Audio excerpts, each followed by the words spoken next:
be more persuasive with your loved ones to try to get them to see, okay?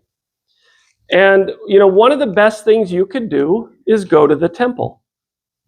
And you have to go to the temple with your eyes open. You can't go to the temple like you used to go to the temple. You can't go and do dead works. You have to go and be transformed by your temple experience and see it. And look, I will give you this example from the Book of Mormon, okay? 1 Nephi chapter 1. I want your eyes to be born to see the Book of Mormon in a way you've never seen it before if you haven't seen this, okay? Lehi is the subject of Nephi's narrative, right? This is Nephi's book.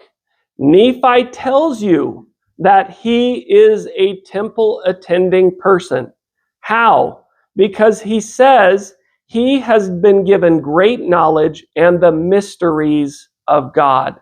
That's the temple experience. So he's going to now change to the subject of how he got to be where he is when he begins to write this book to you. And he says that there are these prophets who are prophesying that Jerusalem will be destroyed. Now, it doesn't happen too often, but I sometimes accuse myself, and other people accuse me, of being a little judgy. And I actually think that's true. I'll just admit it, okay? I'm a little judgy. But I also want to clarify that judging other people is not looking at object A and comparing it to object B and saying, you look the same. Does that make sense? So when Nephi says there are these guys who started telling these righteous people who lived in Gilbert, Arizona, who went to state conference and attended the temple, that Gilbert was going to be destroyed, they weren't being judgy. They were just saying, hey, Gilbert looks a little bit like Jerusalem. Okay, now, I don't mean that. That's Salt Lake City, not Gilbert. But I want you to bring it home to you. It's not judgy when you look at the scriptures and say, that looks like us. But other people who don't like you to say that will be like, well, you're judgy. No, I'm just, like, if you don't like the fact that you kind of look like the people in Jerusalem in 600 BC, then maybe you ought to change your behavior. Don't tell me I'm, right? You see what I'm saying? That's what's happening here. And Lehi, I think Lehi hears these guys. And I think Lehi is like, could they be right? So what does Lehi do? So because I used to think, well, Lehi's just, one of them. Now, I kind of think Lehi's hearing these people, and he's like, is there something to what they're saying? Where if President Nelson was Lehi's prophet, and Lehi was like, President Nelson, what do you think I should do about what I'm hearing? What do you think President Nelson would say? Pray, get personal revelation, go to the temple. So where do we find Lehi in verse 5? At the altar of the temple in the true order of prayer. That's what you do there, right there. That's where you pray on behalf of your people. If you've never been an ordinance worker, go talk to your bishop and get signed up. Go do it. You ought to be spending a lot of time in the temple. And then, of course, what happens after you get done with that part of the temple? You go and you speak with God. You go and you speak with the pillar of fire. Now, if that's not clear to you, let's go over to the book of Exodus and let's make it really clear, okay? The pillar of fire imagery is Lehi and Nephi invoking the imagery of Moses. Fair? So when Moses goes to speak to the burning bush or the pillar of fire on the rock, he's standing at the veil. And Moses would be asked, what is that? Right? And he would have to give the name of that thing, and Moses says, it's the rod. This is the old temple ceremony. They're telling you the name right there, and telling you how they're being given the name right there. And Nephi is telling you, my dad did that. When my dad had a question, he went to the temple to commune with the Lord. And once he got out of the temple, he was overcome with the Spirit at his own home as he contemplated the things he'd learned at the temple. He was overcome with the Spirit. He was carried away in a vision, and he what? Thought he saw or saw? Why does he say thought? Now, watch what he says. He thought he saw God sitting upon his throne. I won't go there yet. Surrounded with numberless concourse of angels in the attitude of singing and praising their God. Let's go to DNC 88.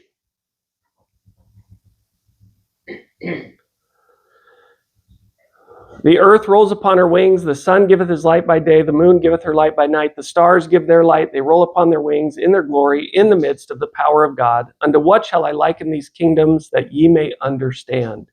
Behold, all these, all what?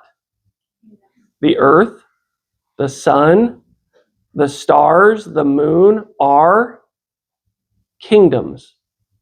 And any man who hath seen the earth, the sun, the moon, and the stars has seen God moving in his majesty and power. I say unto you, he hath seen him. Nevertheless, he who came unto his own was not comprehended, because the light shineth in darkness, and the darkness comprehendeth it not. Nevertheless, the day shall come when you shall comprehend even God. Then shall ye know that ye have seen me. How do you see God? Are you plagued by the mythology that the God of the universe is supposed to stop everything he's doing to come down and stand in front of you? Or are you able to understand that he's already put all of these things in motion so that you can see him every day and hear him every day? So what is Lehi? And I'm not saying that Lehi is not seeing God face to face. But what if Lehi has finally understood the temple? He had an epiphany at the temple. He's like, I get it. I get it now. And these prophets who are saying Jerusalem's going to be destroyed are right. Because I went to the temple, and the temple testifies of what?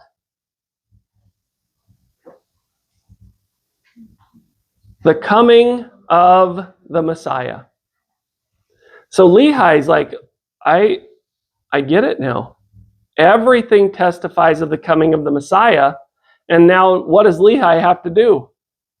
He's got to join in with all these crazy prophets who are making everybody mad, saying, I went to the temple and I finally got it. And what we do to ourselves is we're like, well, I haven't seen him. Well, Joseph wrote, by revelation in Doctrine and Covenants 88, if you've seen the moon, you've seen God. And there will come a day where you'll comprehend that you saw him. So what if, he sees the one descending out of the midst of heaven. He beheld his luster was above that of the sun at noonday, and he saw 12 others following him. I can only wonder if this is the sign of Christ's birth that the Nephites see.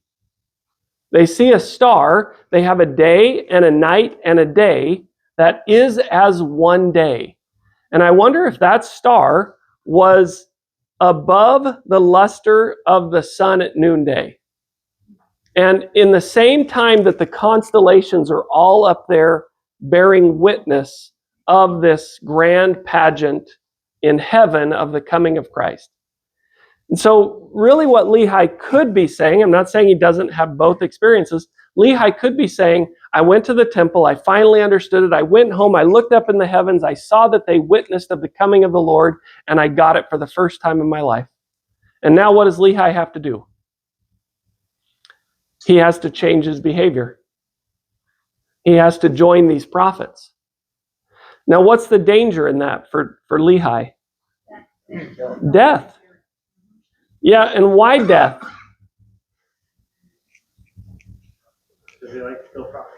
They did. They like to kill prophets. Okay, because of this right here.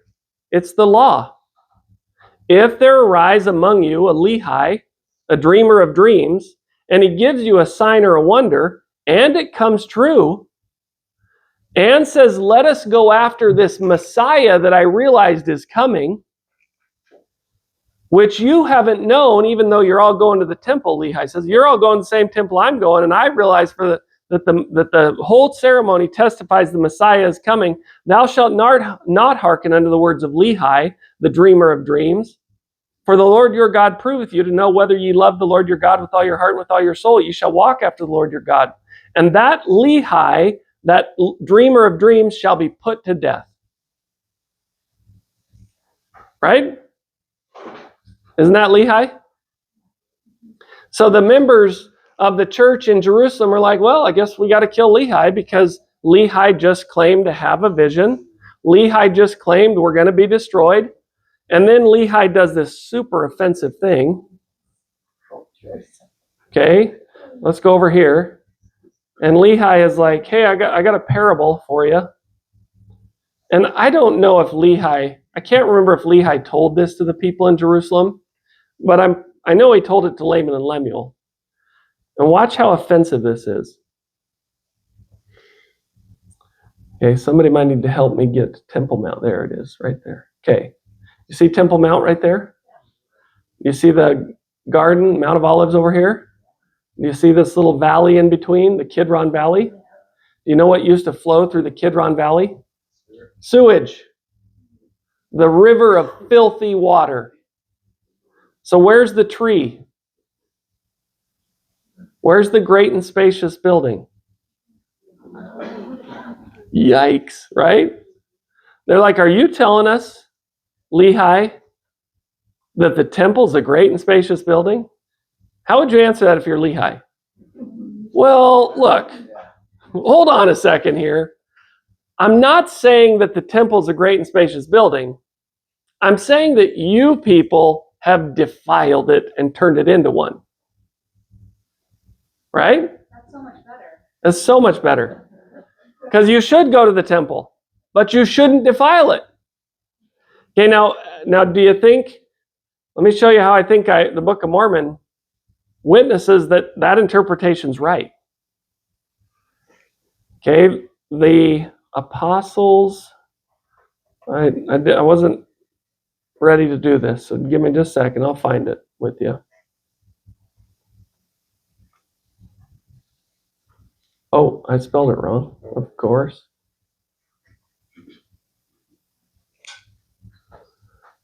Okay, and I wish that the guys at the department that programmed this would allow me to set a default sort by book, not by relevance. If anybody knows anybody, let's hand me their phone number. Okay. Where is it? The 12 apostles of the Lamb.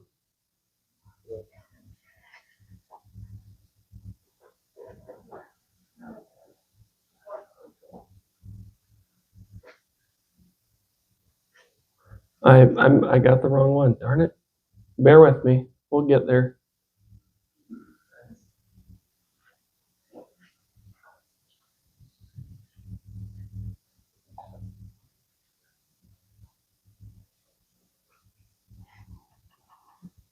All right, come on. I'm probably getting the wrong word. Dadgummit. You know the verse where it says that the house of Israel will be gathered together in the great and spacious building to fight against the apostles of the Lamb? All right, now I got to show you. Is it 13? 1 Nephi 13. There we go. 1 Nephi 11:34.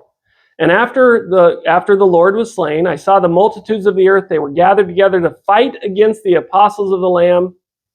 And that's not the one. There it is, right there. What is the great and spacious building? The world and the wisdom thereof, yea, behold, the house of Israel hath gathered together to fight against the 12 apostles of the Lamb. They had turned the temple into a great and spacious building. They had polluted the temple. They had denied the coming of the Messiah. And Lehi gets this. He starts to tell people this, and they get really angry. Even his own sons say, we know that the people of Jerusalem are righteous because, which means they're going to the temple. So Lehi and Nephi have gone to the temple and for the first time truly been awakened to the reality of the temple and its message that bears witness of Christ and of Christ's coming. So, are we guilty of going to the temple and being so eager to get outside to take those wedding pictures that we just roll right over the sacred witness of the second coming to get the pictures of our kids who just got married so we can go have a feast without even understanding that we just went through a sacred ceremony testifying of the second coming of Jesus Christ? Are we guilty of that? Can you understand then how it might be difficult to have a conversation with somebody about the second coming when the pinnacle experience of our religion has been just bulldozed over by us, and we have failed to see how it witnesses of the person who is with us in that covenant with our spouse? Who's there? Who's the third participant in your covenant? Christ. But we're like, let's get outside now and take those pictures. And by the way, I got my new garments, so I don't have to take them off to get my sleeveless dress on. I'm talking to the guys, of course, these days.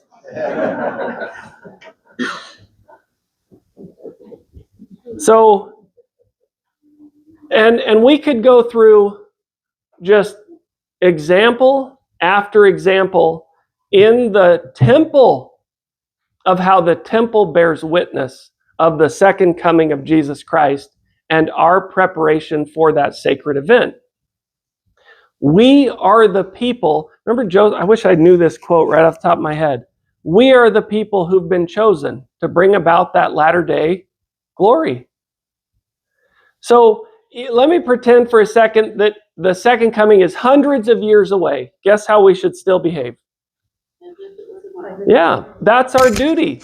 That's the people we are called to be. And when our children see us behaving that way, they imitate that behavior and perpetuate that duty from one generation to another so fully that when the time finally comes, the generation who receives him is ready because of the worthiness of the parents who loved the Lord so much that they waited and watched for his coming.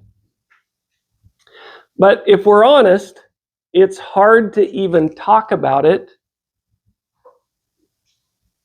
with our church member friends and our families. Okay, so how do we fix that problem? Okay, I would propose to you that, and I should know this, that your words should become so powerful, your testimony should become so powerful that your loved ones cannot disbelieve your words. How do you get that power? What do you think? Do you think you have to shake off your mythologies? Let's tackle a mythology real quick. What if I could give you, I've got it with me, okay? I'm not going to tell you where it is. I've got the Liahona. I could give it to you tonight. Put your names in a raffle, $5. No, just kidding. Right? What if I could give it to you? Would you want it? Would it change your life to have the Liahona? What do you think? No? What if you already have it? Alma 37. It is as easy to give heed to the word of Christ, which will point you a straight course for our to eternal bliss, as it was for our fathers to give heed to this compass. He even tells you, I would that you should understand that these things are not without a shadow. What's the Liahona a shadow of?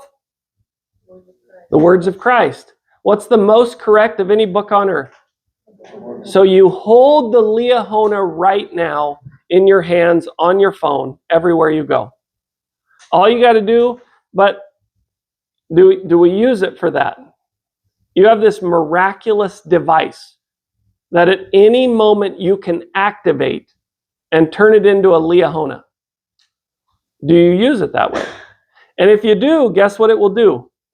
Point you to a straight course to eternal bliss, point you to a straight course to the promised land, a type that if you follow its course to the promised land, it will carry you beyond the veil of sorrow into a far better land of promise. Okay, now liken that to yourself.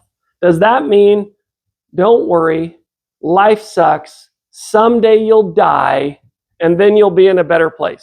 Is that what that means? So you're just like waiting to die, right? You're like, I'm just waiting. What's that mean? Liken it to the second coming. Where is the promised land? Yeah, right there. Are you familiar with John 10, 4, 5? It talks about being mighty, and this is the calling of Nephite, where he gets the sealing power. Okay. And it talks about him being made mighty in word and deed and proclaiming the word without weariness. Yeah. I think that's kind of where you're going at here, is like just preaching the word and trying to get the word. Yeah. Why wouldn't you, right? I mean, how many elders are in the room? Don't raise your hand, right? How many high priests are in the room? How seriously do we take that duty? To take the Book of Mormon, to become a Nephi, to, even if you say, right, even if you say that I don't have the keys to do that, sure you do in your home. You have the right to be that person to your family. And if you believe the second coming, why wouldn't you look at this promised land? Where's the promised land? Okay, where is the far better land of promise past the veil of sorrow? It's Adam-on-Diamond. That's the New Jerusalem. Why wouldn't you just get the Liahona out and say, I'm charting a course for the second coming of the Lord, and when he is in point A, I'm going to be in point A. Are we allowed to think that way? Have you ever read the Articles of Faith? We believe in the literal. We believe that a new Jerusalem will be built upon the American. Can you imagine like being an ancient Hebrew, living in Jerusalem in 31 AD? And like my buddy Mitch is up here, and Mitch is like, hey, Morgan, it's 31 AD. Jesus is here. And I'm like, Well, he's always like down the road. And I'm like, well, that's cool. I'm good. He's like, but you're a believer. And? So can you imagine that? Isn't that us, though? Hey, Adam-on-Diamond. What's Adam-on-Diamond? I don't know. What is Adam-on-Diamond? I don't know. Are you invited? I don't know if I'm invited. Would you want to know if you're invited? Do we need missionaries? Would you like to know if you're invited? What's going on? The Lord's coming, and we're like, I don't know if I'm supposed to be there. Have you ever thought about that? Like, have you ever thought, like, I don't care if I'm supposed to be there. I'm going anyway. Wouldn't you? Remember the woman who touches the hem of Christ's garment? She's like, I got to do this so he doesn't know I'm here. That's me and Adam on down. Like, I'm going. And I don't care if there's somebody there who says, you're not supposed to be here. I'll be like, okay, I'll just leave. And then I'll sneak around this way and I'll sneak in. Why wouldn't you do that?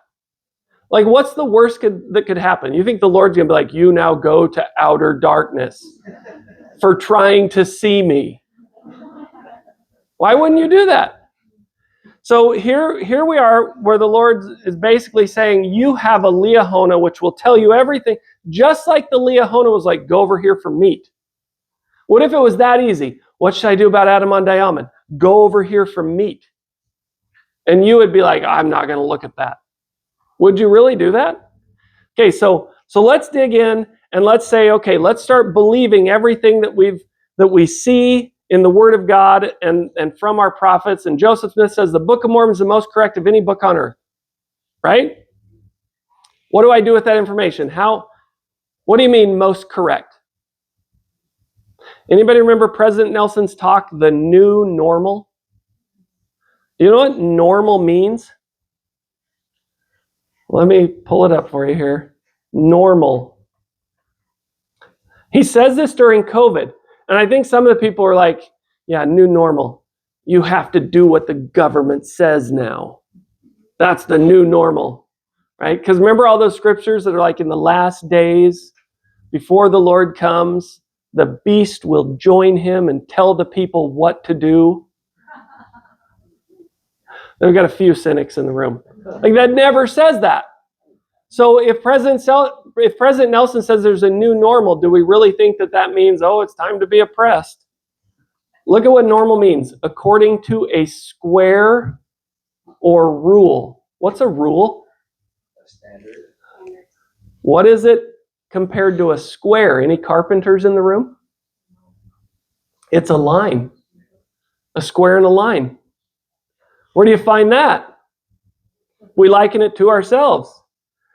A perpendicular forming a right angle.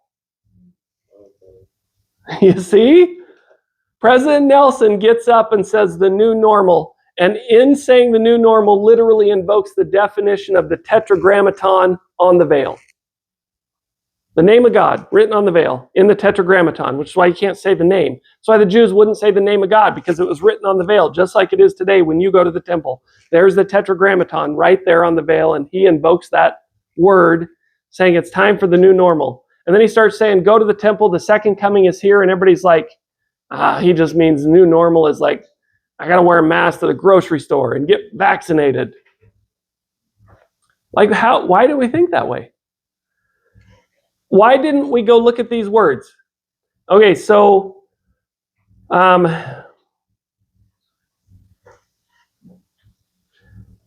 me get to, so the Book of Mormon's most correct book. Okay, that's where I was. So let's take that really serious. Anybody watch conference when Elder Bednar gave the talk in the space of not many years? Do you remember his comparison? What did he say? Do you remember the dates? He gave dates. He very intentionally gave years, like I was this many years old. President Benson was here. And then he compared President Benson to what? The book of Helaman. All right, so watch this. Let's go to President Benson here. See President Benson right there? President Benson was prophet in 1985, right? No, to 94. So there we go. Okay, right there. 85 to 94. And Elder Bednar is comparing that time to... Okay. Now, do you know what those numbers are right over there? It's the reign of judges. So all we got to do is take Elder Bednar's time, put it next to President Benson and say, let's test it. Is the Book of Mormon the most correct of any book on earth? Right? So we take Elder Bednar's time frame and again, I might be wrong, okay? I probably am wrong. You honestly should not believe anything I say, because you can't ever relinquish your responsibility for moral agency to somebody else. And I don't have any keys. So, well, let's just test it. When do we get Samuel the Lamanite in that time frame? At the end of that time frame. What is Samuel the Lamanite? What is a Lamanite? A Lamanite is somebody who is seen as, by default, outside the covenant. And a Lamanite is converted to the covenant and then becomes something else, an anti-Nephi Lehi, or one with the Nephites. Who is our first Lamanite president of the church? And you're like, no, he's not tan. What does that have to do with anything? Right? See, you're like, I'm not racist. When you call people on, what does that have to do with being tan? Nothing. What does it have to do with? You really think the Lord's like, the Lamanites were tan, the Nephites were not? He's born out of the covenant. Howard W. Hunter was born out of the covenant. First modern day president of the church, born outside the covenant. How long did he last? Well, all the early ones, but that's prior to the reign of Judges, though. Okay? So in the reign of Judges, every single prophet is born in the covenant.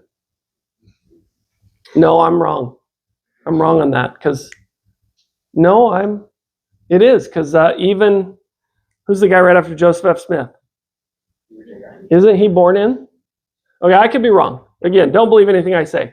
Latter days, this guy's the first of these non-Mormon royalty, right, that comes in as the president. Even, President Oaks, who told me this? It was on that watch, again, I think it was Jonah Barnes, sharp dude. No, it was curly-haired guy. Was it Jane Clason's interview or no? Might have been. Don, the historian. Don Bradley talks about how Elder Oaks is Dallin Harris Oaks, the descendant of Martin Harris. Anyway, sorry, that's a side note. And Martin Harris received the first revelation in the restoration from the Lord. First revelations, Martin Harris. I'm not going to predict last prophet, because clearly there will be more. But Howard W. Hunter lines up with Samuel the Lamanite. What's unique about Howard W. Hunter? He only served, and then he went home. Was never seen again. Again, I'm looking for some parallels here, but let me show you one more. I just did a search for the word calamities. I'm going to narrow that down to General Conference.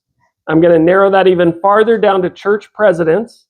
I'm going to sort that in time, and I'm going to look for presidents of the church who have talked in General Conference about calamities.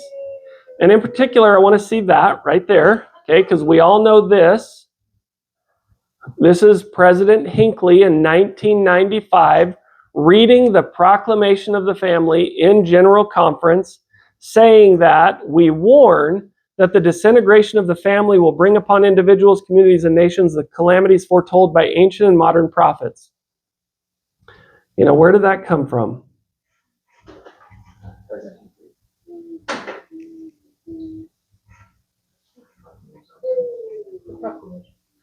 Okay. See that guy? See the date up at the top, 1994, October. In his last message to the church, Howard W. Hunter says, a worried society now begins to see that the disintegration of the family brings upon the world the calamities foretold by the prophets. Then he goes home, never seen again. What gets all the prophets shot at with arrows and stones today? Samuel the Lamanite's message on the family. What did President Oaks get up and talk about in last conference? So is Elder Bednar understanding that the Book of Mormon is the most correct of any book on earth?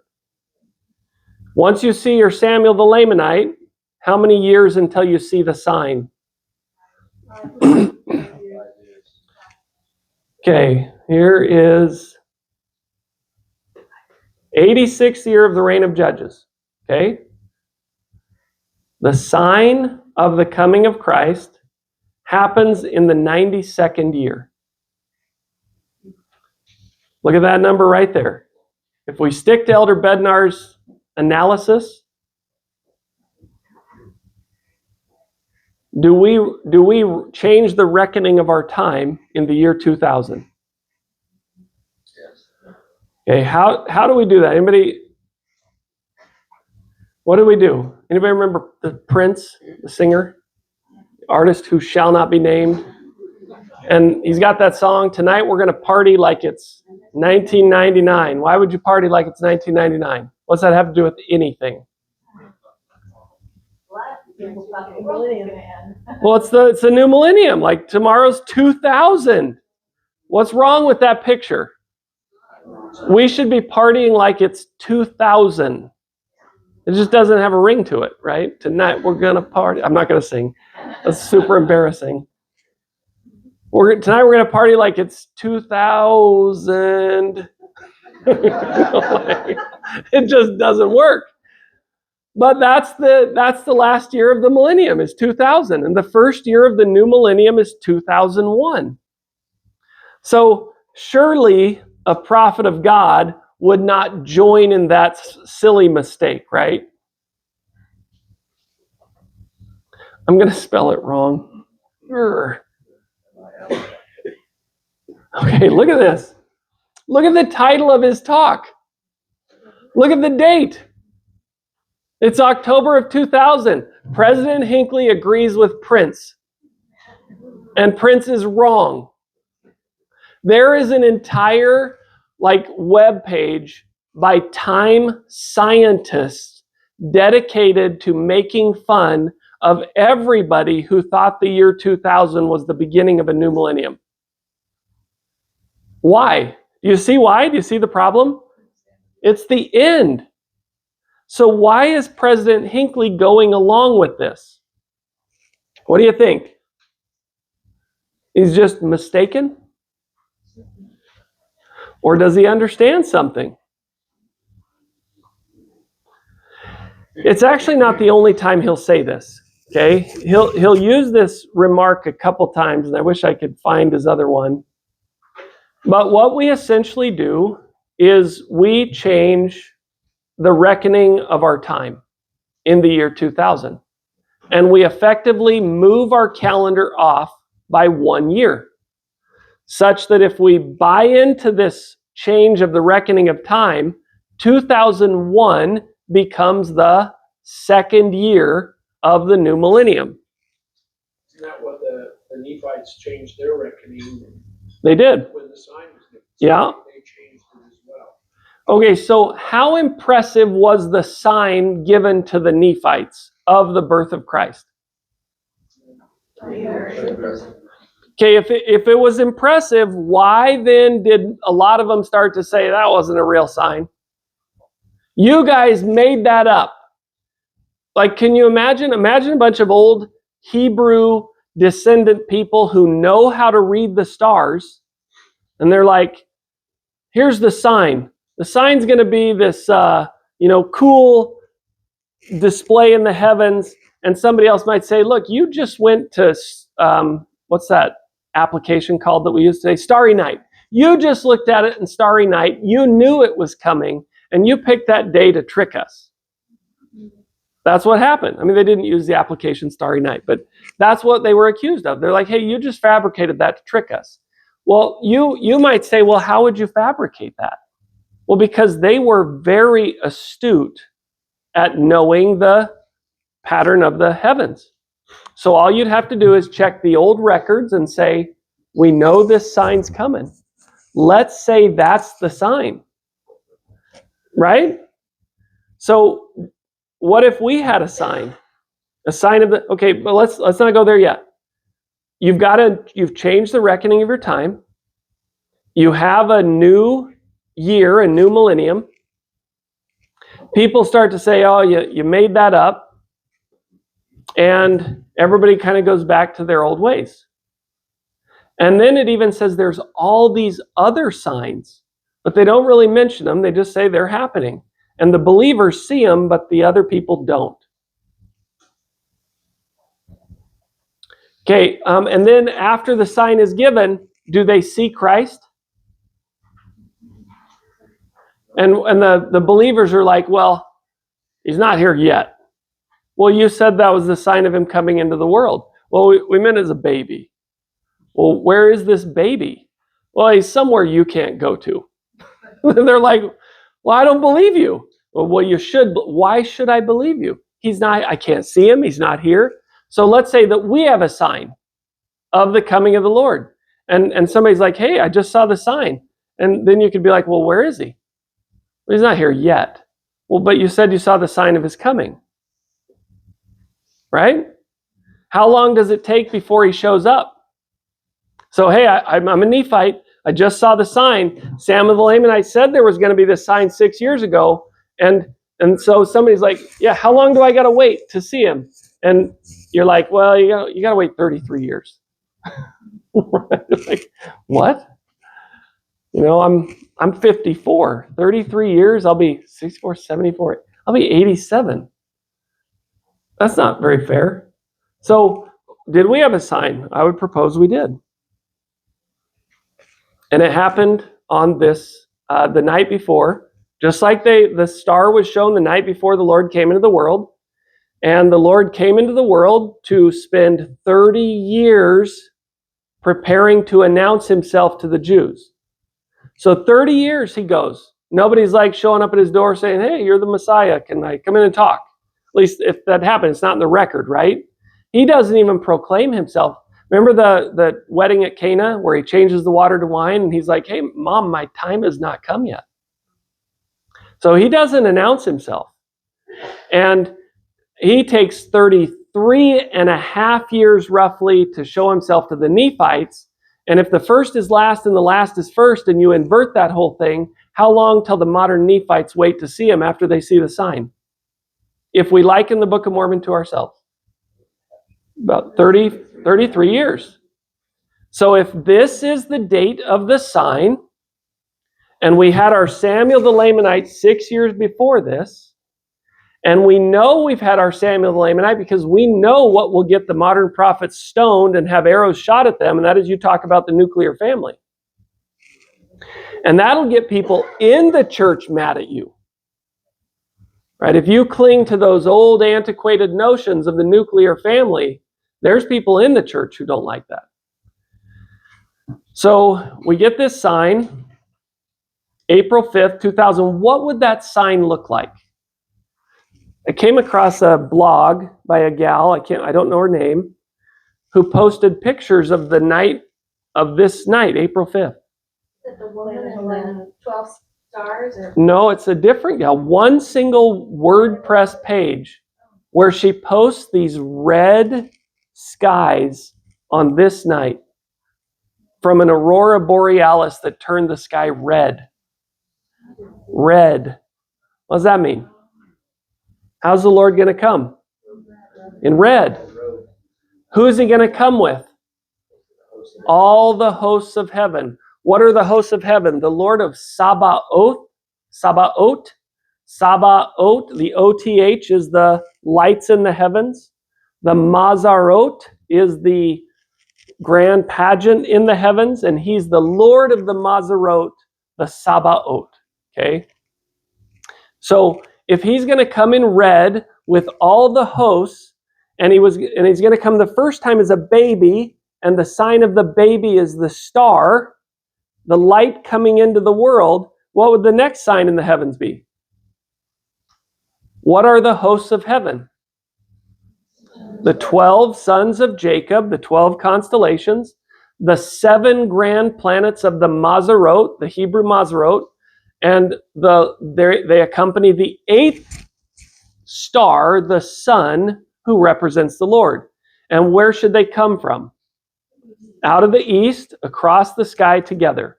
This is April 5th. What you don't see here is you don't see Mars, which is hiding behind Jupiter. 4 p.m. in Palmyra, all of the stars are aligned. Not some, not 5. All 7 are aligned. You know how rare that is? I challenge you to find that occurrence at all, okay? Now, how often can you see all 12 constellations in one night? You can see 10 if you're lucky. How often can you see all 7 planets and all 12 constellations? I challenge you to find that. And find it bathed in red, okay? Visible from Palmyra, New York. Now, the brethren probably have Starry Night. That's where I got this. And they probably were like, well, Howard W. Hunter died. 6 years from now, this is going to happen. If we dedicate the Palmyra Temple on April 6th at 9 a.m., we might just be able to convince the people the Lord is coming. And then here's what we do. We bring down the Twin Towers a year later as a sign of the fall of Babylon. Okay, we do that next. And then we make sure President Nelson becomes the president in 2018 at the age of 93 and gets sustained on Passover in 2018 and testifies of the second coming for 7.5 years and then dies in the most sacred week between Rosh Hashanah and Yom Kippur. Sound like a good idea? Yeah, that's a good idea. Let's do that. And then I imagine somebody's like scheming. I know how I'm going to disrupt this. You're like, how? Well, I'm going to convince people that this sign wasn't a sign. And that guy he's like, you're an idiot. Nobody will care in the first place. Nobody will even notice. And then I can imagine the devil being like, yeah, that's true. Dang it. Right? I mean, anybody notice this in the year 2000? I didn't. I didn't even go to the Palmyra dedication. That's what a loser I was in 2000. I went 3 times, so I got you covered. Yeah, he's got me covered. Thank you. Okay, so here's the night before. All of the planets of the Mazarot, all of the constellations that night in the sky, and the sun ends in Pisces at 9 a.m. when they start the dedication, where President Hinckley says, Father and Lord, we invite you to be present today. Now, I don't know how lightly I can take that anymore, right? Because I ignored this for my entire adult life. And when I woke up in 2020 to the reality of the second coming, you know what my first prideful thought was? Well, why haven't the brethren been warning us of this? I had to repent because as I started to go back and listen to the brethren, I was censured big time by the Spirit and began to see these amazing signs of the bridegroom coming out of his chamber. Look at the term right here in Psalms 19. The heavens declare the glory of God. Day unto day uttereth speech. What does that mean? And night unto night sheweth knowledge. Their line, the equatorial line, goes out through all the earth as a bridegroom coming out of... There it is, right there. It's been in front of us the whole time. We've had the sign for thousands of years in the King James Version of the Bible. And by this sign is the servant warned. So Joseph, amazingly, ties this ancient religion written in the skies into the Doctrine and Covenants and ties this ancient story. Sure. So that was read at the, that was Yeah. part of the talk? Part of Or part of the dedication? There was an Aurora Borealis manifestation that night all around the world that was read. I mean, Psalms 19, like, was Psalms 19 read? No, President Hinckley didn't read that. Okay. I'm sorry. I'm saying that if you want to kind of understand that night, start in places like, I should say that, start in places like Psalms 19. And you have to go find the Mazarot. And if you have somebody say, well, we don't do that anymore, okay? We don't do that astrology stuff. You and your witchcraft, sorcery, right? Why am I not finding that? Onesie, thank you. Mazaroth.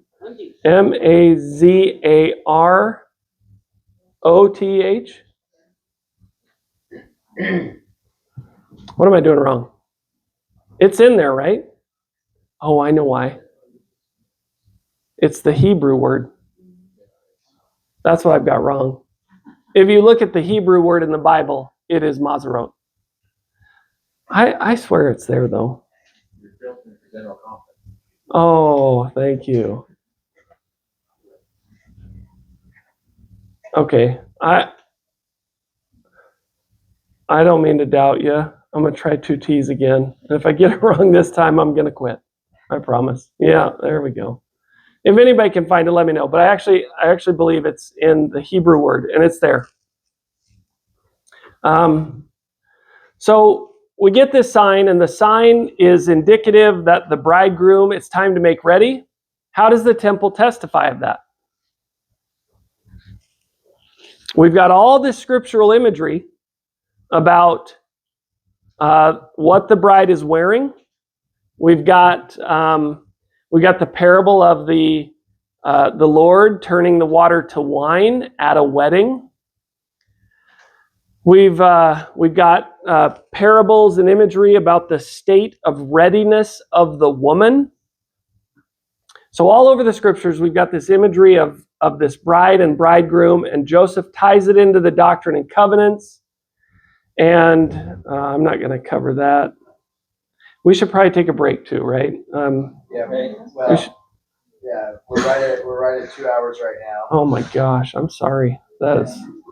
Anyway, I don't know if people want. Yeah, let's take a quick break. Okay, go grab some food and go to the bathroom and run off if you need to, and don't come back. We'll understand. Thank you for your text. Oh, hey, yeah, you bet. Jacob. So, I'm always amazed at how like your way. Like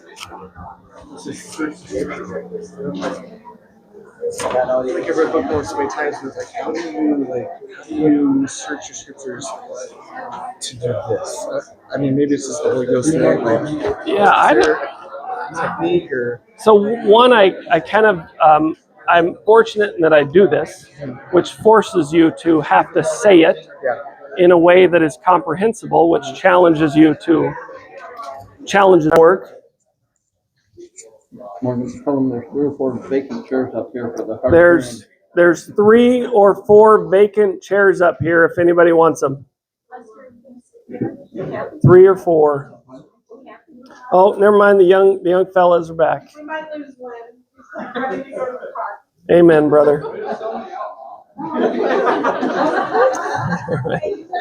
Would you like to come up and give your name and social security number? All right. I think it's amazing when a kid can last at all. That's amazing. All right.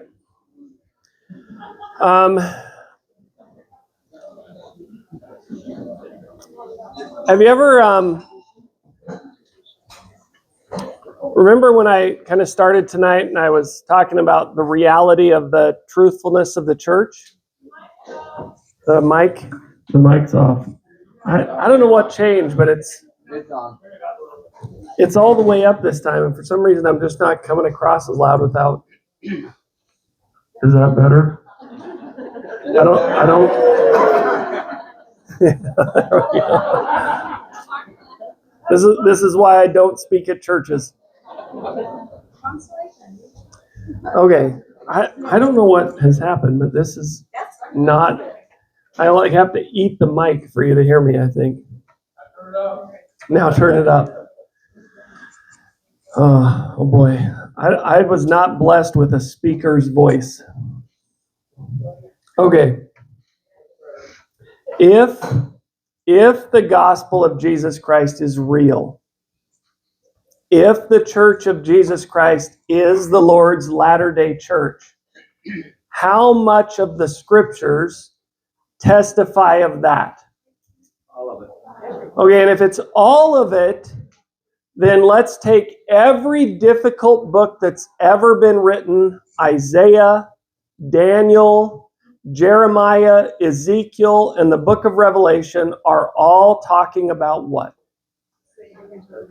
The Savior's coming and the restoration of the Latter-day Church. So, one of the problems, where's that fella that just came up and talked to me that knows my brother? What's your name? Jacob. Jacob's like, hey, how do you do this, right? And I was like, I was thinking, like, how do I explain that? And the only thing that I can think of is that I spent a lot of time in law and politics. And I used to wonder how it was that the LDS people could vote so bad. And my thought at the time was, well, I'm Republican, there must be too many Democrats. But that can't be right, because Republicans are awful. Yeah, our Republicans are awful. I was a state legislator, and President Faust came to the House of Representatives to give the prayer. And one of the guys is like, hey, you used to be a Democrat. And I was like, what? And he said, I have risen above such things. And I'm not joking. I was standing right there, and I didn't say it, but I thought, I almost did like the comedic like hand out and said, so you're telling me you're a Republican? And the Spirit's like, you better not say that. And then I won't tell the story, but so then later, like President Faust comes over to my in-laws' house while I'm there washing my car on a Sunday. And I'm like, I'm such a loser. You missed that. Yeah, right. Drinking Mountain Dew. So,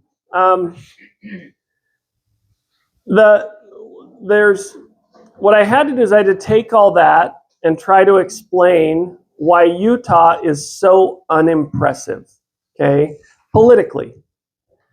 And because to me, the church is super impressive. And I love the church, and I love the missionary work and all that. But then, like, you get Utah, and it's like your government is moderately better. You brag about the same successes that other governments brag about. And so, like, the kingdom of God, like if you give somebody the kingdom of God, the capital of the kingdom of God, do you know what it produces? A moderately better people. So when you go to the celestial kingdom, you can be like, it's moderately better than it was on earth. Does that work? No. So shouldn't the Lord's people be producing something exceptionally better that witnesses of the truth that they hold? And I couldn't reconcile that with what I was seeing in law and politics. So I had to try to understand other things that kind of flow out of this, like church is really boring, right? Gospel doctrine is not really doctrinal. Testimony meeting gets a little crazy. And I'd rather stay home and play video games than go to church. And that's kind of sad commentary on who I am, but most of you probably are like, I kind of understand that, except the video game thing. That's a little bit weird, but the rest of it, like, I get it, right? And then your kids are like, I don't want to go to church. It's so boring. And you're like, no, it's not. In your mind, you're like, oh, geez, I just lied. But you don't know what to do about that. So I have to wrestle with all this and be like, okay, there's got to be something more here, right? There's got to be something we're doing wrong, because God doesn't create these things that are not that are moderately better. So I was like, okay, if I put over here, here's Morgan. Morgan breaks the Sabbath pretty frequently and buys Mountain Dew on Sunday, gets bored at church, mocks people behind their back because they're teaching. All those. To know me is to be disappointed. I tell people that. And I'm like, so I'm not good. I'm a wicked person. Okay. But then I'm like, well, hold on a second. Like, when I look at somebody else who's got those problems, I don't think like, you're wicked, right? You're like, hey, I love you. Especially if it's your kids. Like, you don't do those stupid things, but man, I love you. And I don't care if you're like that, honestly. You'll change. I mean, I don't want you to be that way, but I love you. So I started to say, like, I can't reconcile that with all these notions we have of righteousness. So is an unrighteous society filled with people who have tattoos and drink beer? And in the 80s, like when I grew up in the 80s, like, yeah, that's what it was. You smoke, you're bad. I don't smoke, I'm good, right? And then 90s, like, don't look at porn. You do that, you're bad. And then you like get into the 2000s, you're like, well, I wear rabbit ears and I'm a woman. Like, well, maybe the smoking marijuana in the corner wasn't that bad after all. And it like they keep moving the ball, right? And so I look at all that and I'm like, well, I can like love all those people. But you know what I can't love? Like people who will kill me. Agreed? Okay, so who will kill you? Government. The government. Communist activity. And okay, so let me give you an example. Like I don't like building codes. Okay? And I don't want to follow them. I don't want to. I own my property. I'm going to do what I want. And I'll do it safe. And nobody gets to tell me whether or not I did it safe. It's my property. So government comes out and is like, Morgan, you're not following the law. I'm like, I don't care. Get out of here. It's my property. I don't need you. I don't want you. Well, what if you're up here dying? I'm like, don't come get me. Well, we need a road that fits an ambulance. I'm like, just don't bring the ambulance. Well, we have to save you. I'm like, well, I don't want you to save me. Well, we have to save you. So you have to build a road. So now it's going to cost me $200,000 to build a road to the place where they then come out and drive out and put a red tag on my building and say, tricked you. We actually just wanted to get out here and tell you you're not allowed to build that. I'm like, well, why can't I build that? Well, because the building code says blah, blah, blah, blah.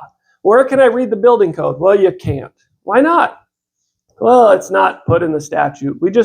We adopt it by reference. Okay, well, where do you adopt it by reference from? Well, over in this place on the internet. So I go over there on the internet. It's got a paywall. It's like $400. I'm like, I got to pay $400 to figure out why you put a red tag on my building? Yeah. Well, who made up those rules? Well, this international body of lawmakers called blah, blah. What do you mean internet? Taxation and regulation without representation, you adopt it into the statute and you don't even know what it is. Now I got to pay through a $400 paywall just to get the answer? Like, no, I'm not going to do that. I'm not going to do it. So I defy the government, okay? And the government's like, oh, you shouldn't defy us. Why not? Why not? Why shouldn't I defy them? Then they'll constrain you. Yeah, they have the right to literally bulldoze my home. So I'm like, well, I go to church and I'm like, hey, everybody, get up in sacrament meeting. I'm like, I'm going to bear my testimony today. I got a problem with all you people. You're going to bulldoze my home. And what do they say? We're not. Like, yeah, you are. Our agent is. Bunch of damn fools going to hell. I can't believe he just said damn in hell. Well, you're trying to take my house.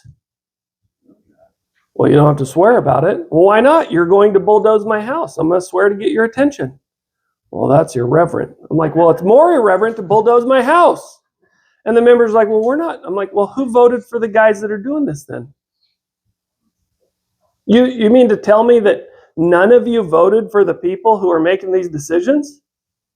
None of you have the power to stop them from bulldozing my home? You know what the word would say to that one? Okay, well, maybe you should just obey the law. Well, the law is bad. And I have a right to stand up against bad laws. Well, only if you got to run for office, and then you got to get the majority to change the law, right? And if you don't do that, and you don't go win, and you don't go get the backing that you need to win and to change the law over a 4-year process of time, you lose. And what's going to happen to you if you break the law? The law is backed by a thing called force. If you defy it long enough, we will kill you. Right? Yes. How can you justify that in your mind as a Latter-day Saint who's gone to the temple? Really? How do we justify that? How about something that's a little more difficult? How about public schools? Why do I have to pay for public schools? Your neighbor said you do. Yeah, now I morally object on religious grounds to what they're teaching our kids and what they're making our good teachers do. I don't agree with it. I think our teachers should be protected in what they teach, which is true. They should be able to teach of Christ. And I think our children should be protected from immoral indoctrination. But guess what the problem with that is? Some people disagree with me on what is immoral. So what do we have to do since we have this big disagreement about what should be taught in public schools? We Take the responsibility of teaching your children yourself. okay, but you can't in Utah. See, they say you can, but it is by permissive grant of state law. So you have to go sign this letter. And you have to deliver the letter to say, I take the right. And then they say, okay, now you've got permission, right? But you're still paying. You're still paying into the system, and you're paying the cost and time of educating your own kids, and you're getting it by turning in the letter, therefore getting permissive right of the government. You have to justify what you see. Yeah, now most people don't actually have to go that far, but if you ever, and I have had to go that far representing a client where the client was losing custody of a child because of homeschooling in the state of Utah. Serious? Yeah, and the client was not allowed the right to sit up at the table with their child in front of the judge until the judge called them up. So the state considers the child separate from the parent in the court. Okay, but regardless, so I can also argue why all of this is understandable. I don't agree with it, but it's understandable because we're made up as a society of people who have significant disagreements on what is true and what is moral, right? So what do we do to create a law that respects everybody? Not a law, let's go with a school. We water it down to what? To agnosticism or atheism. In other words, we don't necessarily deny there's a God, but you can't talk about him here, okay? What philosophy is that in Scripture? It's a little worse. It's Antichrist. It's the denial of the existence of Christ and the denial of his coming. So now I find that morally objectionable, but most people don't. And so most people, by majority, vote that I have to pay. How is that fair? Well, because we say, look, it's a value to society to have these educated kids. I'm like, okay, I agree with you. I don't agree with what you're teaching, but I agree with you that it's valuable to our society to educate kids. So you guys go ahead and pay for it, and I'm not going to. Is that fair? Fair to me, but good luck. But it's not fair to our society, and so we say you will or else. And what I began to realize is that if I likened the scriptures to that kind of behavior, the scriptures made more sense. Okay, so let me give you an example of that. And I'm going to deviate from what I said I was going to do, and I apologize, but I promise I'll come back to the Book of Mormon timeline. I mean, it's only like 7:30. We've got till like the sky's the limit tonight in Gilbert, Arizona. Yeah, that's right. That's right. So, okay, now, once you agree to start looking at the Book of Mormon from the perspective of government, okay, and I'll this is when I, like someday, I sometimes hate doing this on a video. Because like someday somebody's going to get this and be like, we should excommunicate that guy. And I'll be like, why? Well, because you're talking bad about the government. I'm like, well, shouldn't we all be? You know? Only those that understand it. And then where they really get mad at me is is where I'm about to go. Right? Because the temple teaches me that. And you're like, whoa, hey. Right, wait a second. I'm like, no, seriously. When I go to the temple, I learn the creation story. There's no secret to that, right? I mean, the church actually publishes the 5 covenants on the web. You know that, right? So, and Lehi teaches 2 Nephi 1 through 4 or 5 is the temple. It's Lehi taking his boys through the temple. That's what it is. And Jacob is like, hey, thanks. My dad just took us all to the temple, and now I'm going to give you a prophecy about the saints in the latter days and the second coming in 2 Nephi chapter 6. So you go to the temple and you find out about this snake, right? And this snake is more subtle than... What is a beast of the field? Is a lamb a beast of the field? No. Why not? A lamb is a beast of the pasture. It's a domesticated beast. So a lion is a beast of the field. Do we get any talk of lions in the Old Testament? What's another beast of the field in the Old Testament? The bear, the leopard, the eagle. What do those 4 beasts have in common with the snake? Who's they serve the snake. He's their master. But how could he be their master? He's just this little measly creature who lost his arms and goes upon his belly, or lost his wings, however you want to look at it. How could he be the master of the lion? Because he's more... What's the word subtle in Hebrew? Crafty. He has priestcraft. So he loses in the garden, right? He thinks he wins, but he loses. So he has to go out and find an apprentice. Who's his first apprentice? And he convinces Cain to take upon him these false robes of the priestcraft, hood. Because what's manhood? What does hood mean? Manhood. Hood means the state of being a man. So can I have womanhood? No. Can I practice womancraft? You bet. Right? Sure. It's not very appealing when I do that. My wife doesn't like it. What's that? Yeah, that's right.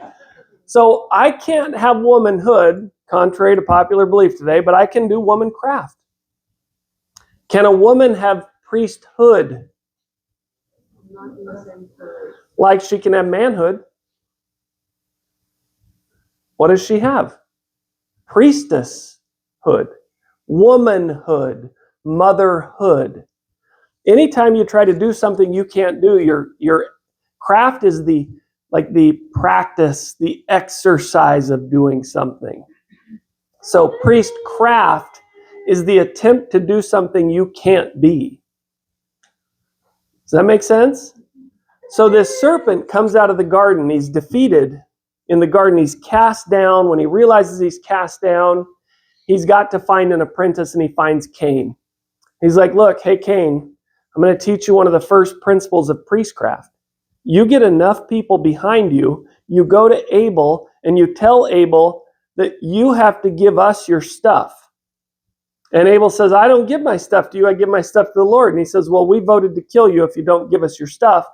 So in the apocryphal works, Cain picks up a stone, which is symbolic of rabbinical Hebrew punishment, and uses the power and right to punish by the law for the person who won't give his stuff to the new serpent government Cain has set up. That's why he's the master Mahan. And so what happens is this Leviathan grows in each dispensation of time. You see him in the book of Job. You see him in Isaiah. And finally, in the last dispensation of time, this snake has grown into a full-blown dragon. So what is this thing that keeps manifesting itself in every dispensation? This serpent. What is it in Daniel? What is the lion in Daniel? It's the Babylonian government. That's just a fluke, right? It's not normally the government. Like the leopard. Oh, wait. That also was a government. The eagle. Oh, shoot. That was a government too. And the dragon in the last days. Well, it turns out the temple was right. The devil really is buying up armies and navies. How do you do that? Anybody? I would like to buy up armies and navies. You do it with gold and silver. And you go to Abel and you say, we voted that you have to pay your stuff into our government. And Abel says, that's not the kingdom God set up. And Cain's like, well, then we will kill you. That's our government. And we know it from the Book of Mormon, because watch first year of the reign of Judges. 92, 91 BC. And if I got to go to my chart because it's not intuitive. We go to the Book of Mormon. We go to Alma chapter 1. It's the very first year of the new government. The Nephites are like, we'll join the reign of Judges. They join the reign of Judges, and here comes this guy named Nehor. He's like, I got a constitution for you. And by the way, my constitution is inspired by God. Okay? And under my constitution, we're going to have separation of church and state.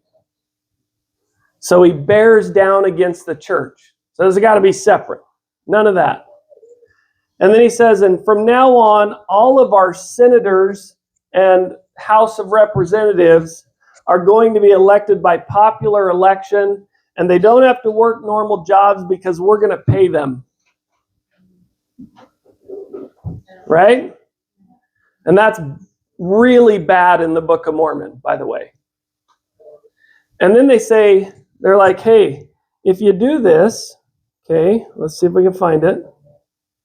Oh, look at what they start to do.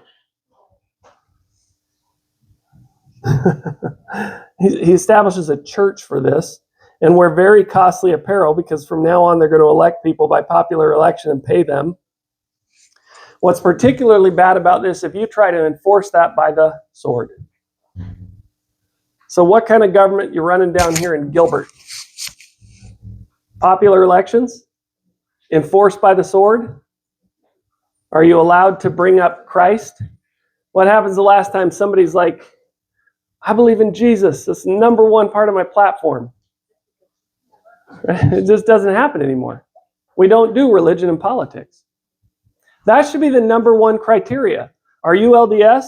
No, you're out. Are you LDS? Yes. You go to the temple? No, you're out.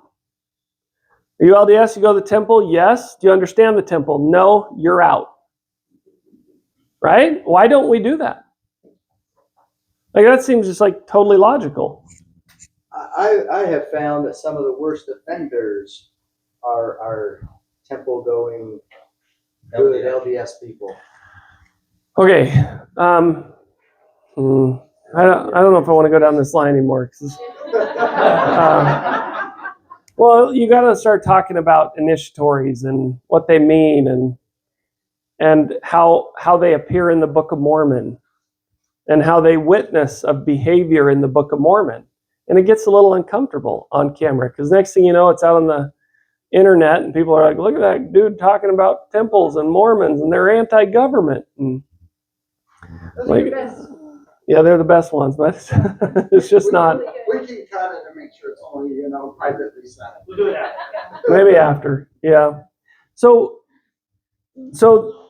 I'm taking too long to explain a point. But I want to take this in the book of Revelation, that the way to understand the scriptures is to look at it through the reality of the temple. And the temple is against governments that enforce their laws by the sword, because it violates the third covenant of the temple, the law of the gospel. Do unto your neighbors as you would do to yourself. So you'd never support laws that kill your neighbor. Never. You would never enforce your laws by the sword except to protect life. You would never make your neighbors pay for Korihor's educational system, ever. And to do that is to violate the third covenant of the temple and to enforce priestcraft by the sword. And if I get up and say that at church, right, like, that's super offensive to people. And it's probably not appropriately taught at church. But if you apply that to the scriptures, guess what happens? They make sense. And they don't make sense the other way. So let me give you an example of this. Number one, the church is true. The gospel is real. And the only way to understand the scriptures is to interpret them as if that is true. And then once you start to interpret them, you have to apply the right analogies when likening them to yourself. Okay? If you don't do that, you won't understand them. So let's go to Revelation chapter 12 and apply those rules. And then we're going to slip into Revelation chapter 13. And then we're going to bring it to the Book of Mormon and show how, if it's the most correct book of any book on earth, and is a Liahona, and is a Urim and Thummim, then the Book of Mormon will tell you everything that's going to happen. And Elder Bednar actually said that. He said, this book is about our future. And now. Okay, so we go to the book of Revelation. And I'm going to do Revelation 12 really fast. September 1827, the sign of Virgo appeared in the heavens, and she had the sun at her shoulder. She had the moon at her feet.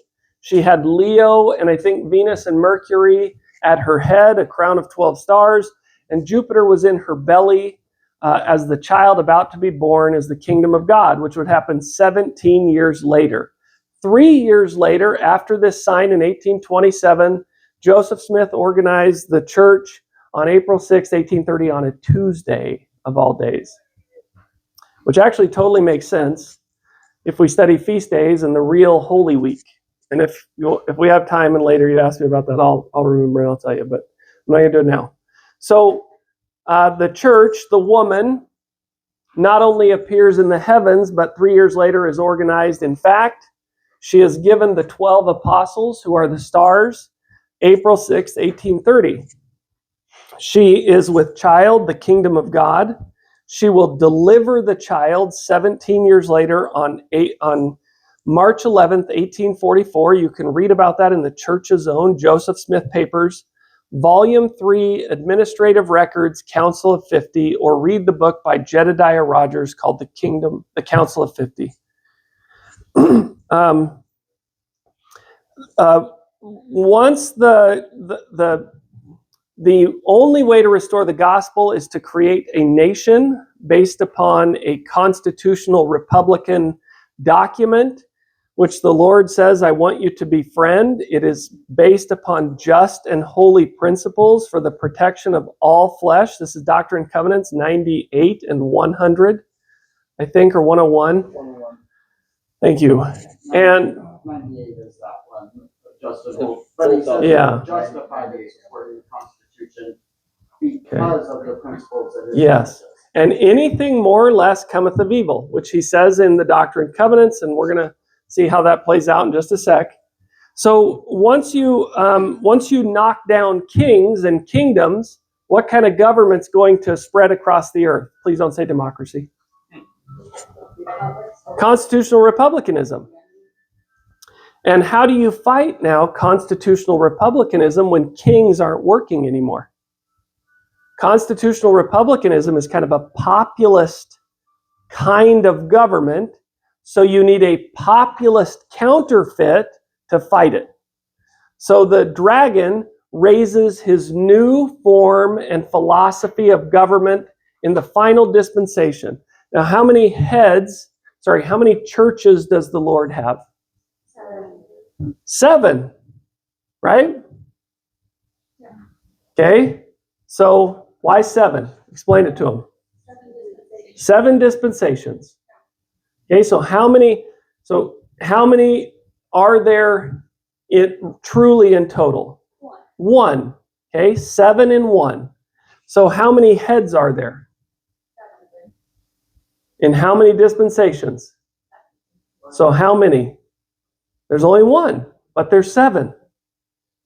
You see that? So what immediately your brain is fooled. There's 7 heads. No, there's not. There's only 1. There's only 1 head. It's the same head that was in the Garden of Eden, the little serpent. That's the serpent in the Adamic dispensation. And then the second head of the 7 appears in the Enochian dispensation. And so on, all the way down to Joseph's day, where now you have the 7th church in the 7th dispensation, and you have the 7th head as the counterfeit against. There's only 1 head. But symbolically, it's not just the same head in every dispensation, it's the 7th, the perfected serpent.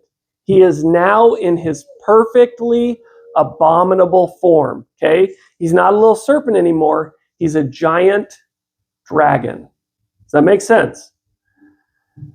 So he has 7 crowns. His crowns are symbolic of his self-imposed kingdom of blood and horror and force. His tale, his ways, his philosophies will draw the third part of the original 12 apostles called by Joseph Smith. What is 1/3 part of 12? How many fall? 4. Okay, 4 of the original 12 apostles fall just as it says. And then in March of 1844, the Church of Jesus Christ of Latter-day Saints will bring forth the man-child, call it publicly the Council of 50, but privately it will be known by a name given by revelation by God. And if you read the Council of 50, they had a name and a handshake for the Council of 50. And they had signs. Okay? So once the kingdom is organized on March 11th, 1844, Joseph Smith is killed on June 27th, 1844, and caught up unto God. And then Brigham Young takes the church in 1847 into the wilderness and says, this is the place prepared. And they will stay there symbolically in this heavenly pageant 1,203 score days. But remember, Joseph says this is, in his translation, a sign in heaven in the likeness of things on earth. So John will finish that and John will bring us down to earth, but he lets you know that this is in your future. Okay, as Adam, as we are to Adam on the earth in the temple, so we are to Michael in the premortal life. Does that make sense? So there's a Michael on Diamond that happens in heaven, and the devil is cast out because the Ancient of Days sits in this pageant in the heavens, just like he will sit in the latter days on the earth in Daniel. And the devil will do the same thing. You've got this witness in the skies. Well, the devil's going to come down to the people, and so he's going to persecute the woman on the earth just like he did in heaven. And there will be this beast. And this beast will help the Church of Jesus Christ of Latter-day Saints fly out to Utah, where the Church of Jesus Christ of Latter-day Saints will be nourished, not forever, only for, now this is different, it's not the 1,200 days, this is on earth, for a jubilee, 2 jubilees and a half a jubilee, which is 175 years.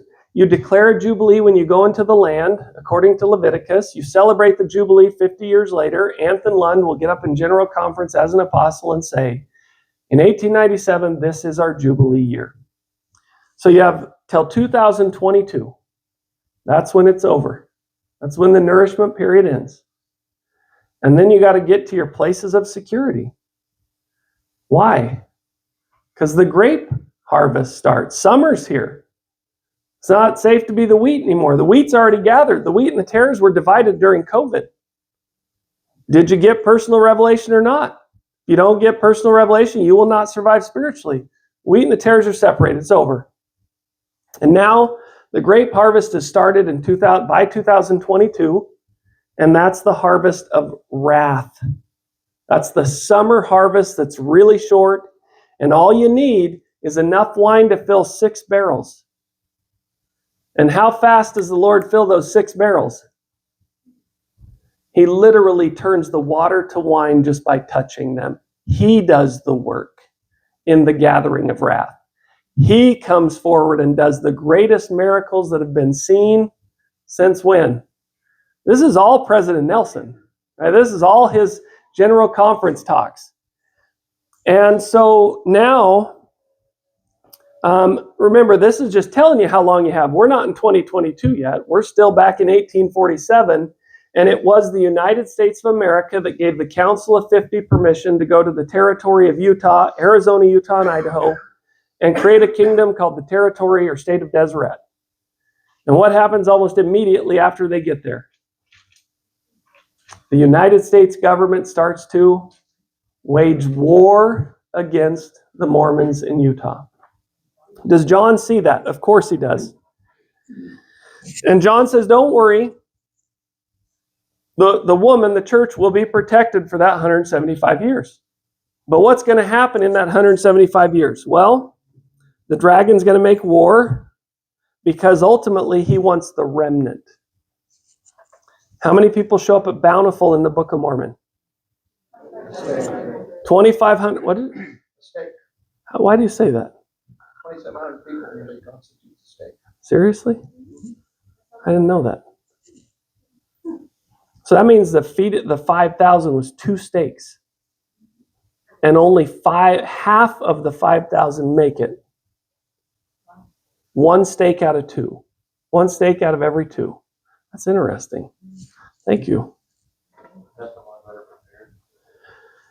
Yeah, well, if you think about like 5,000 people in the New Testament and 2,500 in the Book of Mormon, is that an accident? Is it an accident we have stakes that are approximately 2,500 people? That's amazing.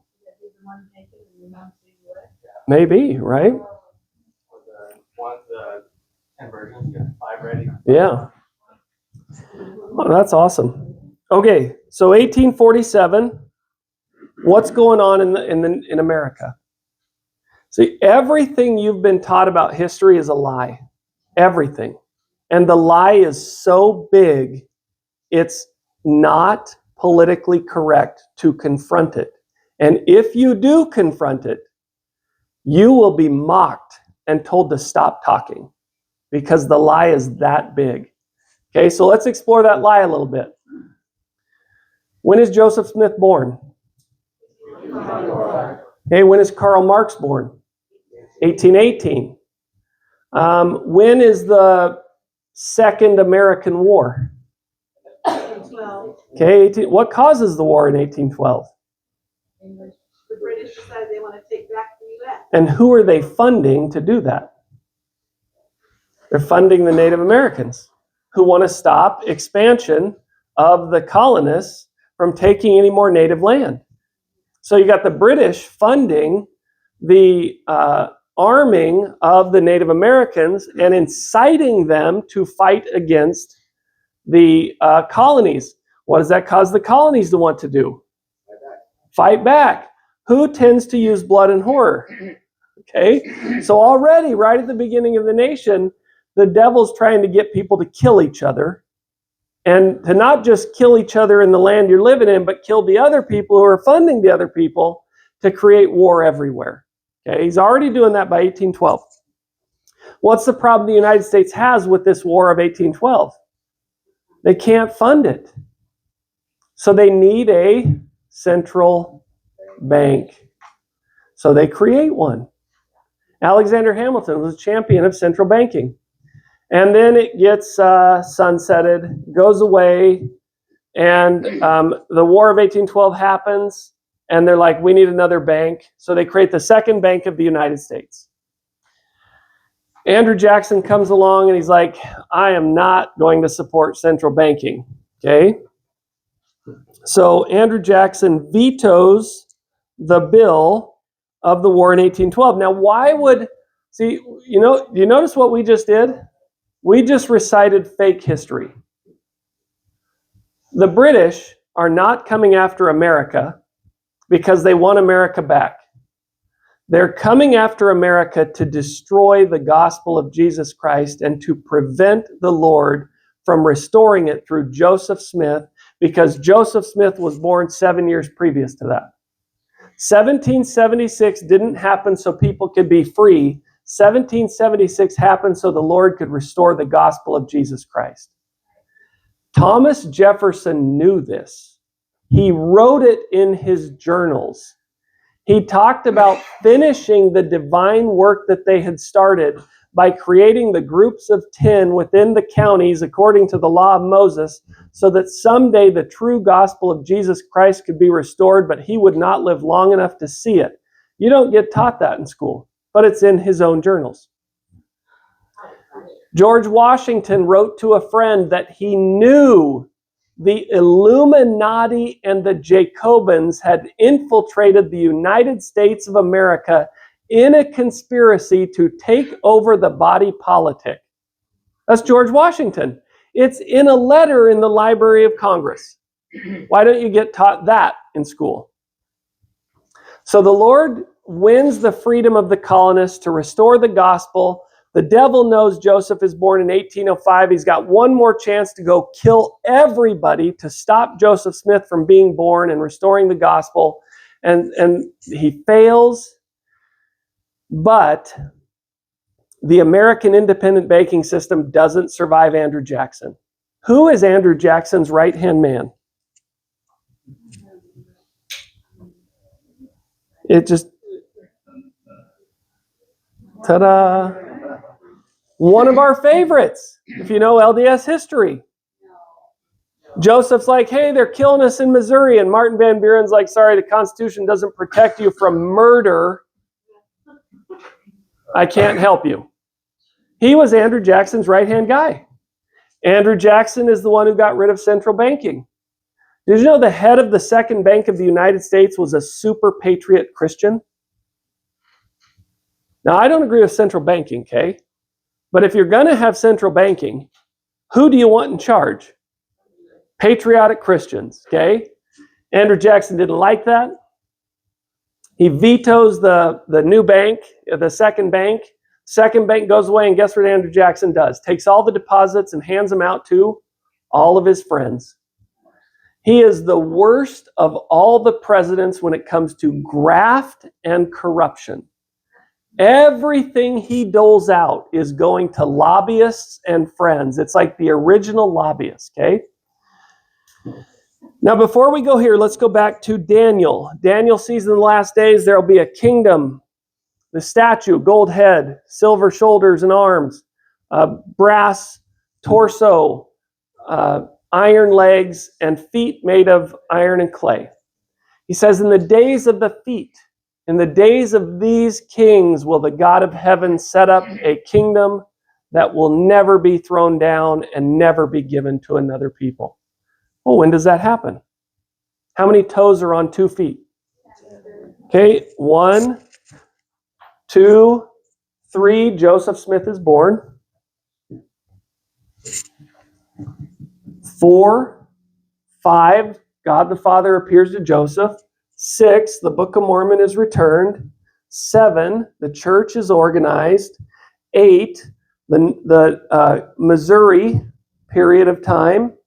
9, Nauvoo. 10, the organization of the kingdom of God on number 10, just as Daniel prophesied. Exactly. Why iron and clay? Because they came from the Iron Empire and they laid the foundation of the government of the kingdom of God made up of the man made of clay or dirt by God. Okay? And those don't mix. You can't mix the iron kingdoms of violence with the clay man of Adam who's created in the temple. The temple is where you make an Adam and a Nephi. You put in an Adam, you get out a Nephi. So, and that's Nephi's name. That's what that means. He's the enlightened one. He's the one of light. He comes out the other side. You put in the man of clay, you get out a man of light. Okay, so now we get this beast. Joseph Smith and the Council of 50 will appeal to Congress for the right to go out west. They will be granted that right, and in this time they will. And then what happens? The U.S. regrets it. They start the Mormon War, and the Republican Party rises up and says there's 2 great enemies to civilization. The 2 relics of barbarism. Slavery, those Southerners, and polygamy, those Mormons. We have to get rid of the South and the Mormons. So they wage war on both. Okay? And John sees this after the saints have gone. He sees the Civil War, and he sees that out of the Civil War will rise a new American kingdom. Why? Because you murdered the prophet, priest, and king. You can't, remember he said, anything more or less than this cometh of evil. So does murdering Joseph bring evil? Does driving the saints out of Missouri and out of the continental United States contradict the Constitution? Does slavery contradict yeah, of course. The Lord says you do that, it cometh of evil. So what does the Lord do? Amen to those people. So the Lord takes away his power. Why? What does Cain do? Remember the first apprentice, the first master Mahan, who makes a deal with the devil. What's part of the deal? You got to shed innocent blood. Did the beast in Revelation 12, that the eagle with the great wings, did it shed innocent blood? It murdered the modern Abel. It became Cain. And so it rises anew out of the Civil War as a new beast who is now in covenant with who? Yeah. That's kind of depressing, isn't it? And this one has how many horns? Just like there were 10 toes, this is 10 horns now. And upon his head is a new name. America takes upon itself a new name. And what's America's new name? Yeah. Now I know this is painful, right? This hurts a little bit. But yeah, right here. The name is blasphemy. Is that okay? Does that make sense? And it's written upon America's head. Why is that America's new name? Yeah, you committed blasphemy. You murdered the head of the dispensation of the restored gospel. You used the Constitution for the opposite, to enslave and kill people. I mean, and what did Andrew Jackson do? He wasn't just the biggest president of graft. He took all the Native Americans, displaced them from their land, and kicked them out.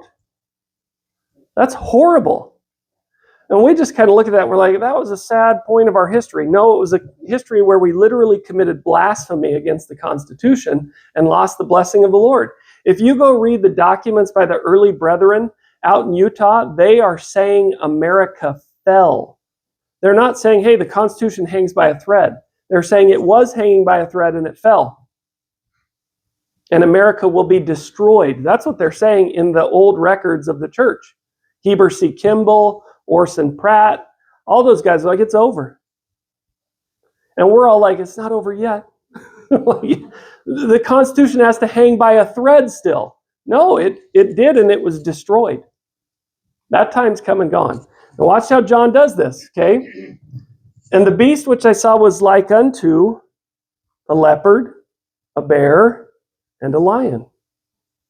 This one had all the attributes of the old world powers.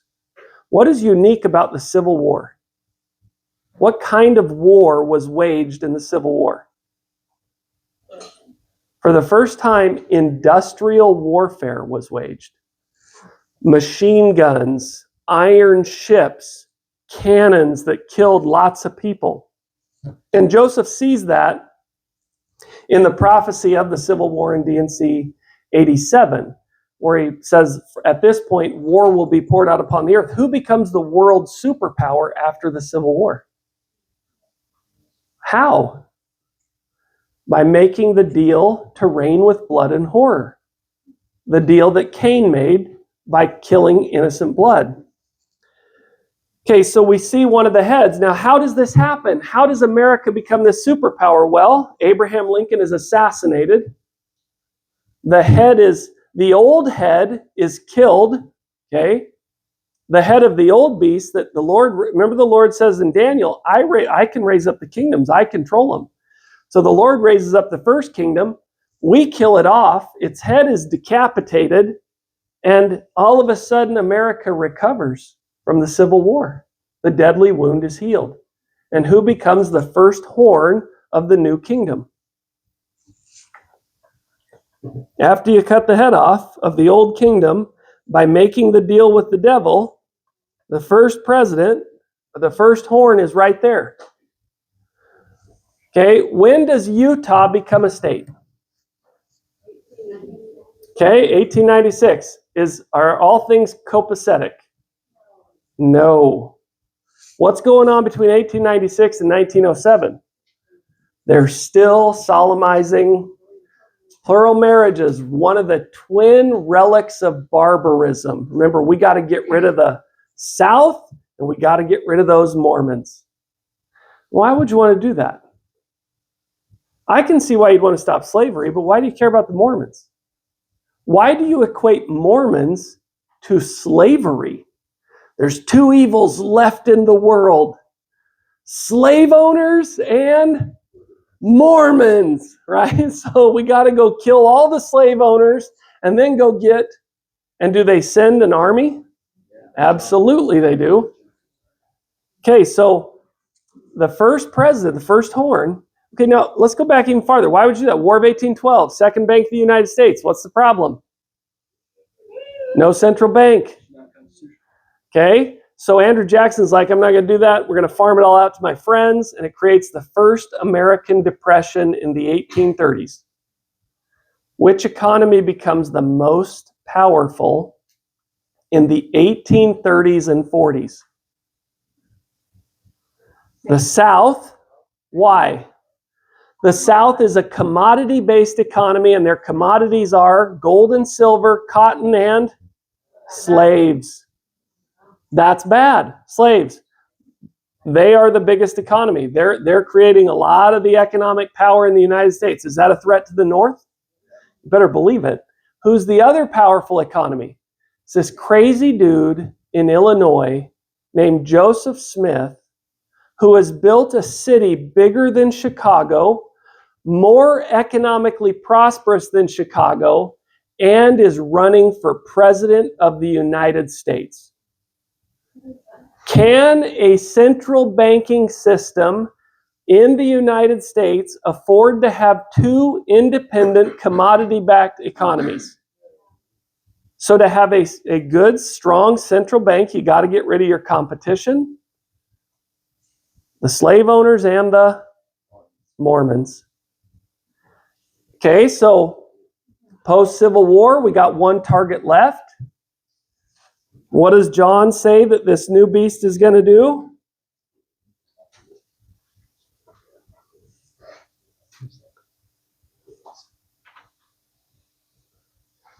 How long does Lincoln last?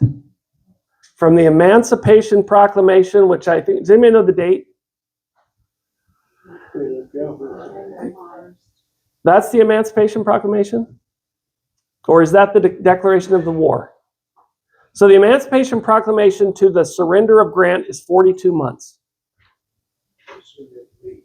Lee. I think I've been saying Grant over and over. Do you remember the date? January 1. Okay, it is January. All right.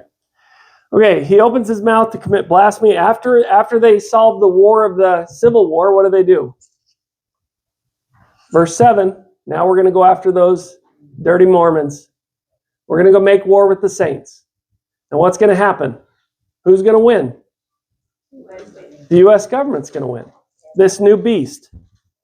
Okay, so when do they win? 1896, they get statehood. 1907, they're still solemnizing plural marriages. And the government gets really mad about this. It's already passed the Edmunds-Tucker Act back in 1880s.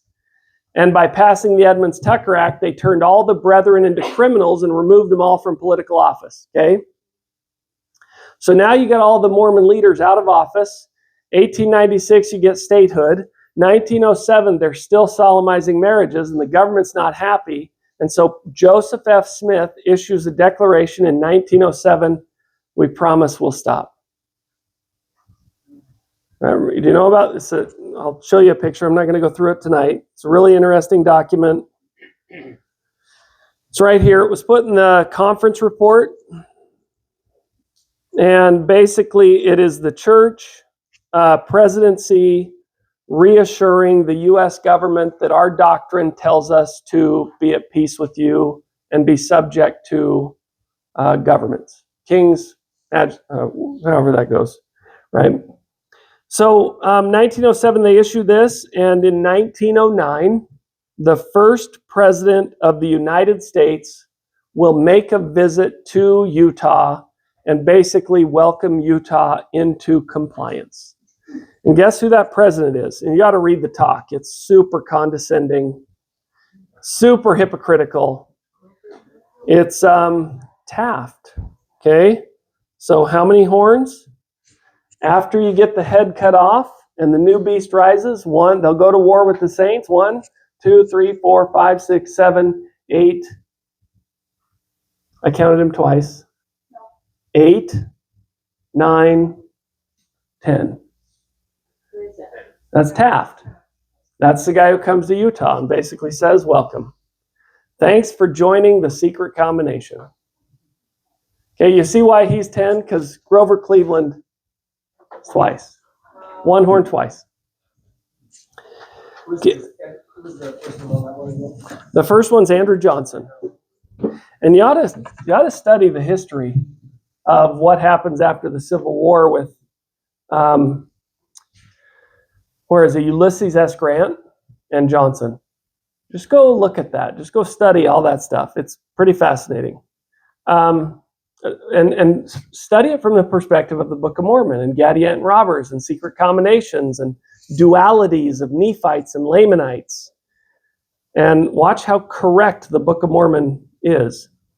So once you finish this Civil War and you go make war with the saints with the 10 heads, now a new beast can rise up.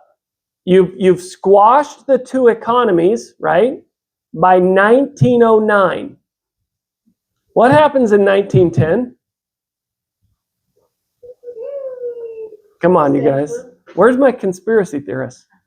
The creature from Jekyll Island. That was 1905. Oh, are you sure? No, go look. No, that's the passage. But 1913 was the passage, but they met on J.P. Morgan's Island. I think it was 1906. all right, I got to look at that. If I'm wrong, I got to correct my statements. No, it's 1910. See that? You conquered your two enemies. You got rid of the two independent economies. Now it's time to set up the American central banking system. Who's going to be in charge? Not a patriotic Christian. It's not even going to be run. The board of governors will be appointed by Congress, and it will be a quasi-private organization. Then what can you do? Get rid of, you can now pass the 16th Amendment. That decade was horrible. Okay, but if the gospel's real, what is that decade aimed at? It has nothing to do with what you know in today's modern economy. It's about destroying the restored gospel of Jesus Christ. That's why the Mormons were the target of the ire of the beast that rose up out of the water after the Civil War. That's why the American government fell in the Civil War, because it murdered Joseph Smith. Why do we believe anything other than that?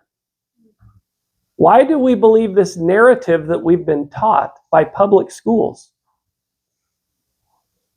Because we were taught that since we were kids. Because If you- schools were educated by those who wanted to teach evil, and you have to be certified and given license by that government to teach. Now you got to go. what they want you to taught. Now you got to go study Nazi Germany and the rise of modern education. But that's not pleasant. Don't do it. It's no fun. All you'll do is get depressed. So now what's going to happen? And you know this by your false history. What happens after Taft? World War I. Okay, we're close. That's actually important. Once you conquer all the internal economies to your central banking system, you got to go after the external enemies to your central banking system, because this beast needs to control the whole world. That's the goal. So look at Taft, okay? The 10th horn. Look at who follows. What do those two guys have in common? This is the rise of the modern bipartisan political system. It's the full entrenchment of the Republican-Democrat ideology, with a Republican and a Democrat who become diehard. This is what you do. This is our party. That's your party. This is the way America is governed. This is the rise of the modern League of Nations, Woodrow Wilson, and then beginning of, what do they call it, the world? CFR. This is going to happen in the 20s. You also get the Brownlow Commission in the 20s. Okay, yes. We had the First World War also. And what causes the civil or the First World War? Woodrow Wilson.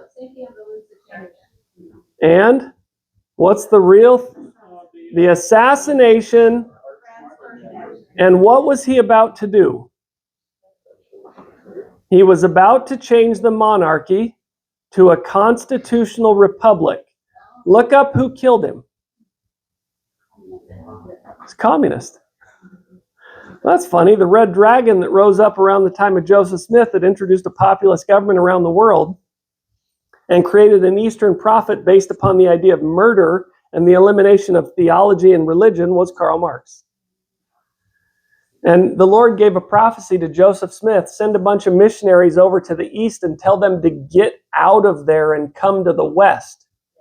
And if they came, they turned into these Mormons out in Utah that had all these kids and created places like Sanpete Valley and Heber and just had all these kids and that went all over the world and converted people to the gospel of Jesus Christ. And over in Europe, They got murdered. next 100 years, 100 million people between China and Europe are murdered under the name of communism.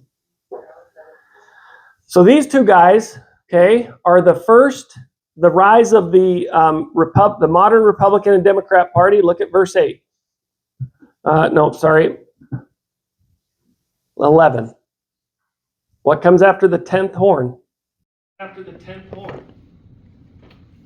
The thing that looks like the Judeo-Christian lamb, which is in fact the bipartisan system hallmarked by these two presidents who give rise to everything we know today that destroys economic liberty and leads to the 1920s depression and the New Deal in the 30s, which leads to Ezra's eagle.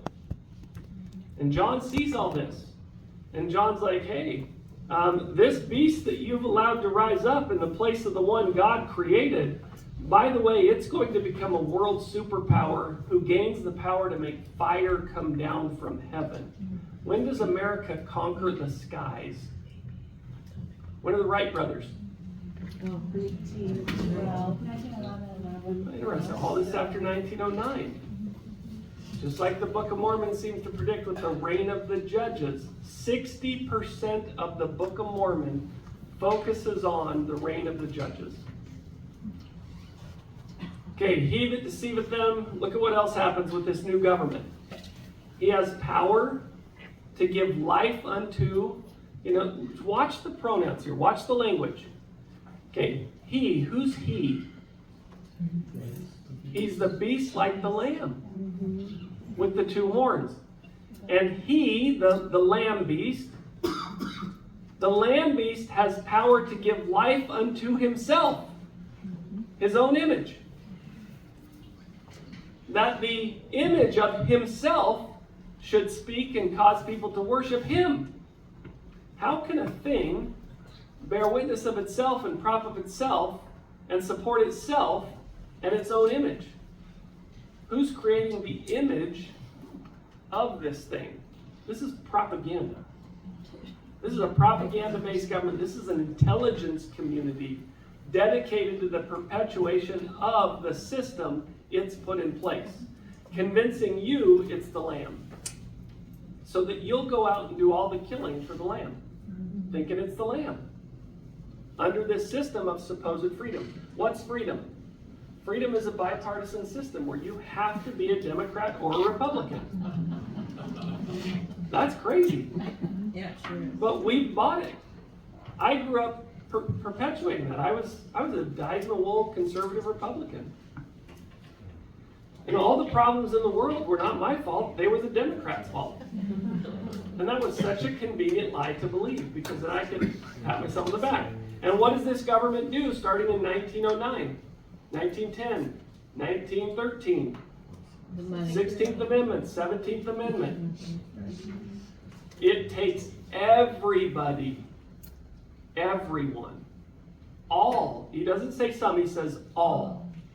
Even the free. Why would John say that? Even the free. Even the free have what on them? The mark of the beast. Starting in 1910. So what happens if you're waiting for the mark of the beast and it happened 115 years ago?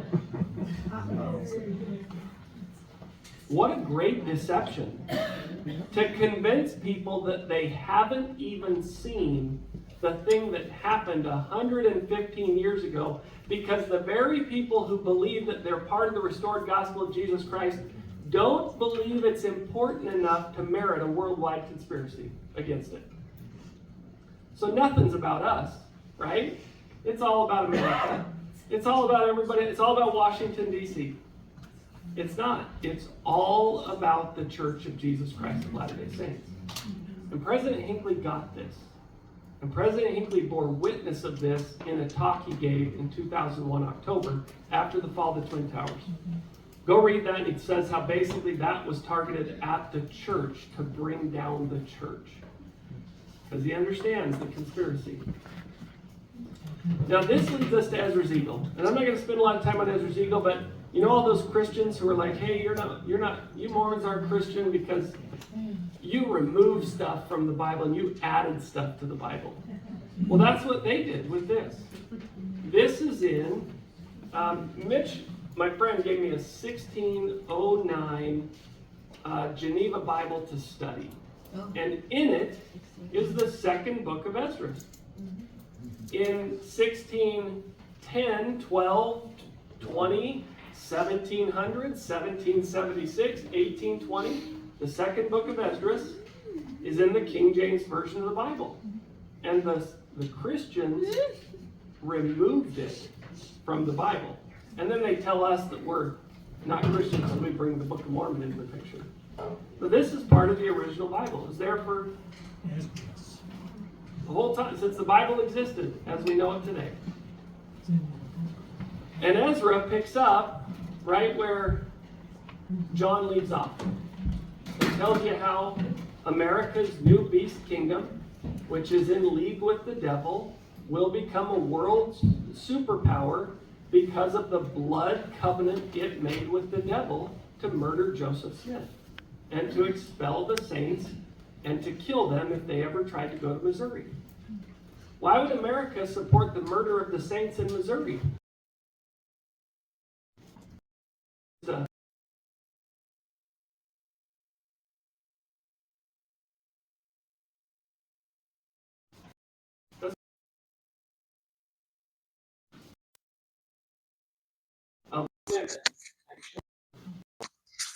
We don't even talk. We don't talk about that in church history.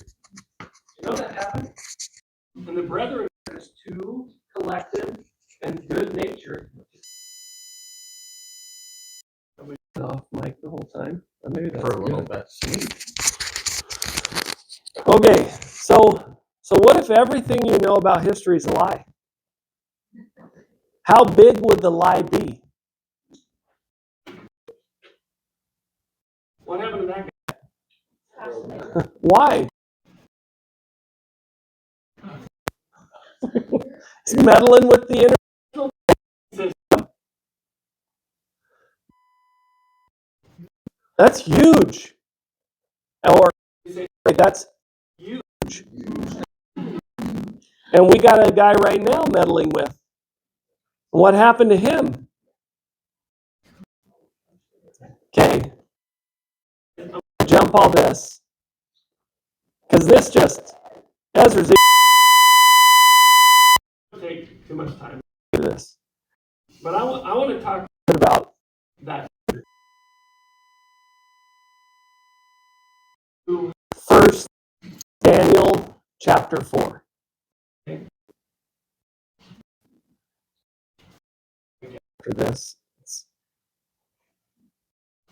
be rude to the Pierces. I know that they wanted us to stop by 2. Or later. You're welcome to stay. We just have work to do in the morning, so we're gonna get some. Okay. Okay, look at this chapter. Nebuchadnezzar. And Nebuchadnezzar's kind of having these dreams, right? And he's relying upon Daniel to help him understand these dreams. And Nebuchadnezzar comes around and realizes the God of Daniel is the God. And then he has this really disturbing dream. He calls upon Daniel, whose name in Babylon was Belteshazzar, and he says, look, I tell you what this lady means. There was a tree that grew strong, that reached out, and world superpower. It covered the earth. Fair, and the fruit thereof was much. But I saw in my dream that the tree was cut down, and it was bound with a band of iron. And I was given the heart of a what? Okay, keep that thought. Watch this.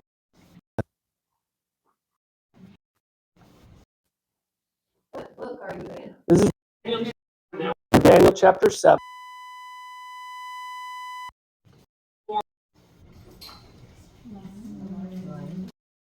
When Nebuchadnezzar's getting the lion and the lion hit his heart, the beginning and start to break away from the realization that Nebuchadnezzar had before. So this is a prophecy of the latter day, and it's a prophecy that's to aid us in our understanding of the book of Revelation. And he told, look, I saw my kingdom like a tree cut down. I saw it so that I couldn't recover my kingdom. And even worse, I was changed to this guy who believes in God to given the heart of a beast that follows after the way of violence and war and compulsion. And you can understand why he'd be disturbed by that. Nebuchadnezzar's disturbed. And he wants Daniel to explain to him what's going on. And Daniel says, the tree that thou sawest, whose leaves were fair, it is thou. This is you, Nebuchadnezzar. This is your kingdom. The tree is you and your kingdom. And your kingdom's going to be taken from you until when? Till the seventh dispensation. Adam, Enoch, Noah, Abraham, Moses, Peter, Joseph Smith. In the dispensation of Joseph Smith, Nebuchadnezzar, Most High, like at the end of the days, you, Nebuchadnezzar, will lift up your eyes to heaven.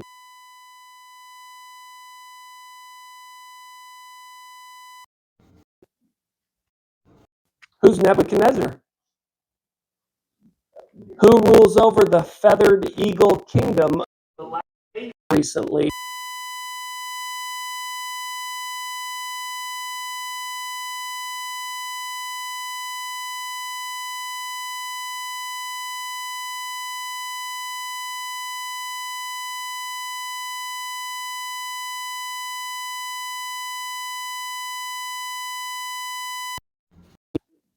Now, what does that have to do with the Book of Mormon? The Book of Mormon doesn't deal in this imagery. It just gives it to you plain as day. It doesn't tell you that the Gadiantons were a beast. It tells you that the people of God just joined them and gave them soul management. And this soul management of the government becomes so destructive to the Nephites that by the 21st year of the new millennium, what has happened?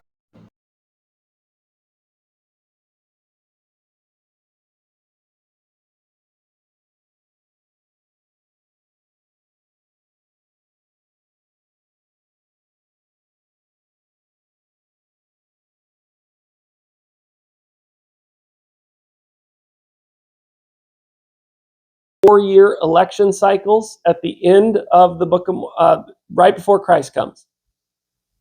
If it's the most correct of any book on earth and we should liken it unto ourselves, then are we on 4-year election cycles? When's our next election? 29th year, just like them, 2028. Do you think that that election, after we have massive infrastructure spending over the next couple of years to try and restore economic prosperity, do you think that we're going to have a disputations, boastings, pride, riches being used, persecutions, many merchants, lawyers, and officers in the land going into the next election? Why? Do you think that the 2028 election cycle will be the most contentious election ever held in the United States? Okay. Laconius 1 and Laconius 2. What lesson can we immediately realize with the use of those two names? One's murder. Okay, the second one is murdered. So if you have the same name in the rabbinical tradition, or I would argue the Book of Mormon tradition, the one name means the other name. It's precious space in the Book of Mormon. You can't waste space. If you're going to put one, the one's going to mirror the other, and you're using the names not even necessarily because that's their real name, because the symbolic meaning of the name communicates a message on these golden plates. So Laconius 2 is murdered in his first year. Laconius 1 is attempted murder in his first year.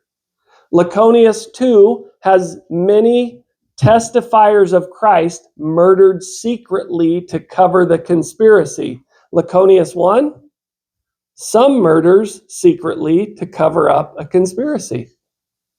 What do we learn in Laconius 2? Why were they murdering these people secretly? Against the laws of the land.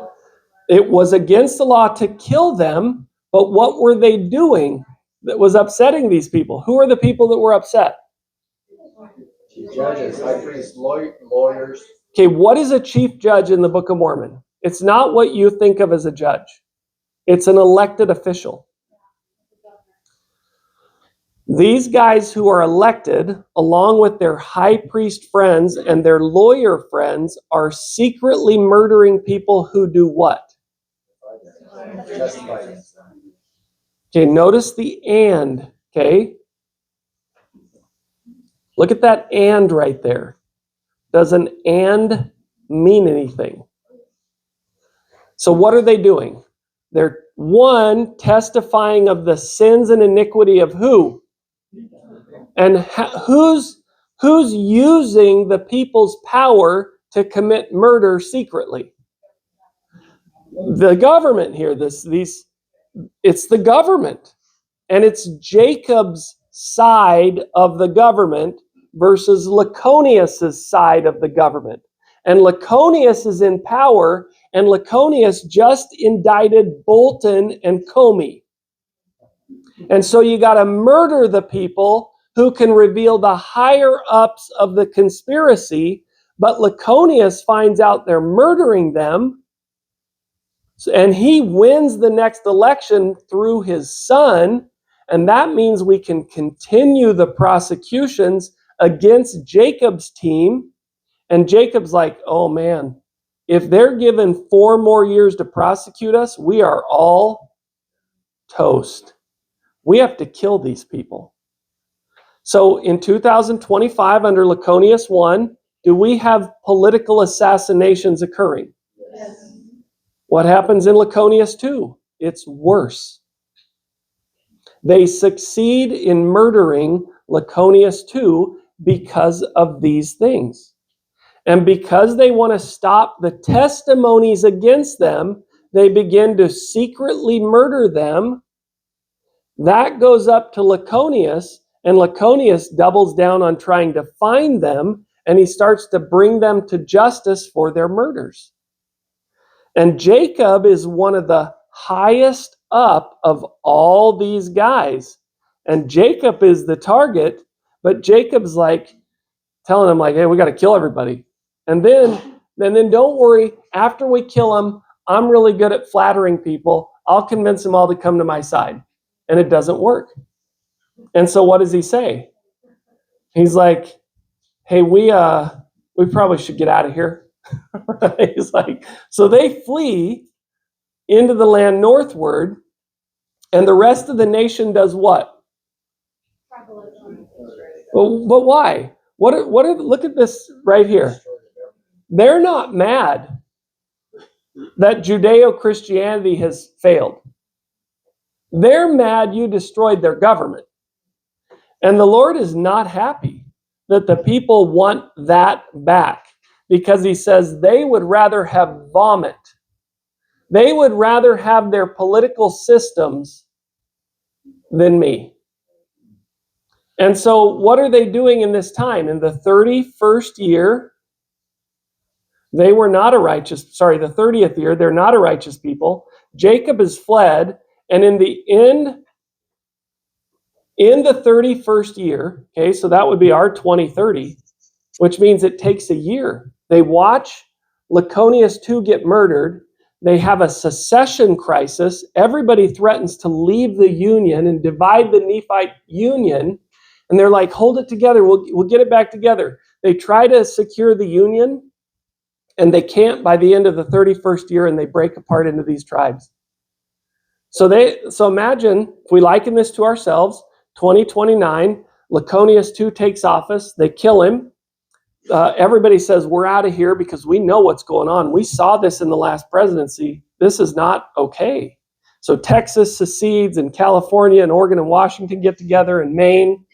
And everybody's like, Utah's like, hey, come on, let's all get along, And everybody hates Utah, right? Because Utah's self-righteous and won't take sides and is lukewarm. I recently heard something about like a pedesto issue or situation that could happen. It almost sounds somewhat like this, where like people are seceding, trying to take like, you know anything? Is that? I don't. I'll look into it. Yeah. So, imagine like, again, if we liken this to ourselves, 2030, we see the assassination, 2029, we spend all of 2029 to 2030. All the politicians are like, calm down. We'll get it fixed. And they can't. And so they're like, crap, end of 2030, they have no choice but to divide into these tribes, and they make very strict laws against what? Why? Why would the devil want to do that? Why? But why? What's about to happen? They're about to go to Missouri. And the devil's got to stop that. So he divides everybody and says, close your borders. And you can imagine all the your asleep friends who are like, the politicians are saying that in the 2033 election, the 2032 election, we're going to elect a new president, we're going to restore the union, and everything will be fine. All is well, all is well. Eat, drink, and be merry right now, and they'll open the borders, and everything's going to be fine. And so the Nephites are like, thinking that way, and they're about ready to go into their election year, 33rd year, 2032. They're like, hey, we're almost to the election. The election's going to happen in 4 days. First month, 4th day, right? That's when the election is 34th year. 34th year is 2033. That's when the new president would take office, is 2033, January. First of the year.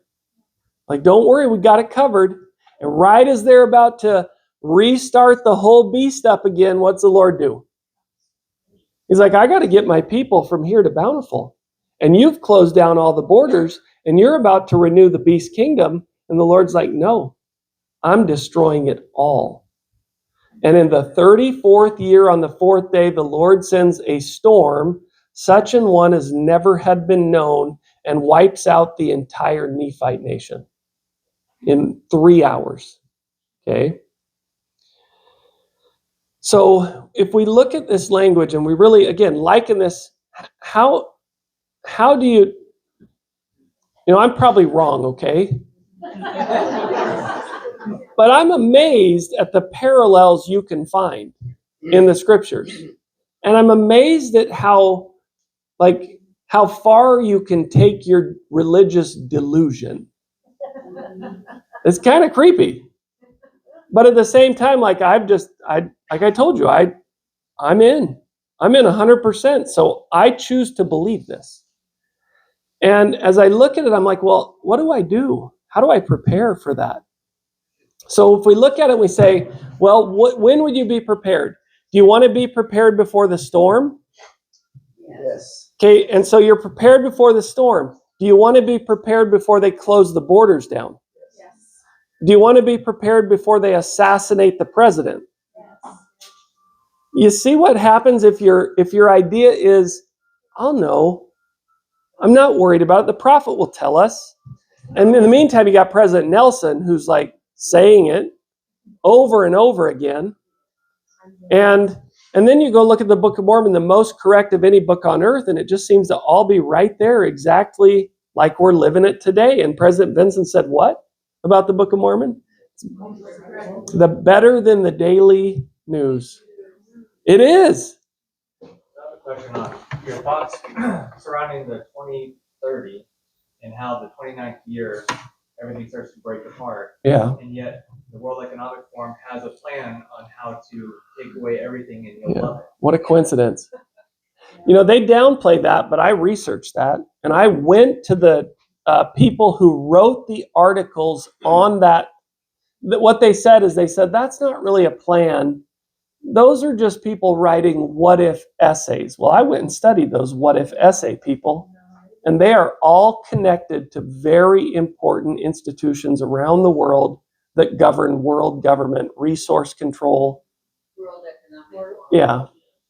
So in essence, as they break us apart and then they start closing borders, that's their way of controlling. Well, what they'll say, there'll be a reason that makes sense to everybody around you. And everybody will say, don't worry, eat, drink, and be merry. Don't worry, all is well in Zion. We can still have the wedding. They'll be eating and, what's it say? Marrying and giving in marriage. I just need your thoughts on Ezra Ezekiel, like Michael Rush, before the lesson, he did the presidents, and then the order, and then the next president, which should have been Trump. We said that before he got into power, he would be assassinated. He said Trump would? I think that's what Michael Rush said. Yeah, so remember what Joseph says in D&C 91. The Lord says, don't translate the Apocrypha. Yeah. Let the people do what? Figure it out. Speculate. Yeah, let the people speculate themselves. No, that's not what, let's look it up. I want to show you one other thing. D&C 91. There are many things in the Apocrypha that are true. And there are some and it is mostly translated correctly. There are also interpolations by the hands of men. But it is not needful for Joseph to translate the Apocrypha.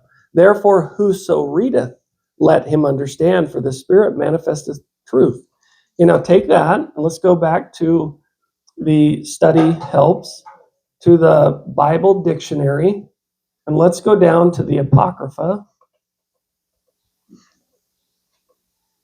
And watch what is in our LDS Bible dictionary about the Apocrypha. They are the subject, the Apocrypha, of a revelation recorded in D&C 91. Among these books, the following are of special value. And why is that of special value? That's Ezra Ezekiel. Okay, so let's take a look at Ezra Ezekiel. I'm not going to go through the whole. Do you want me to do this? Or,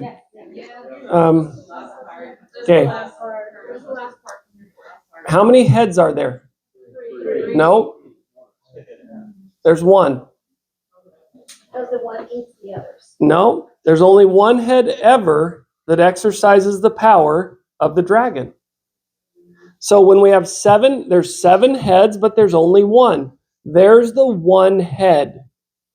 How does it metamorphosize to take on new meaning from 1929 to 2030, 2031? Well, it grows these 2 appendage heads that do what? If the one head is the government, and they fight each other for what? Power to do what? Yeah. You see that? And who has the right There's one head, and that one head is called the United States government.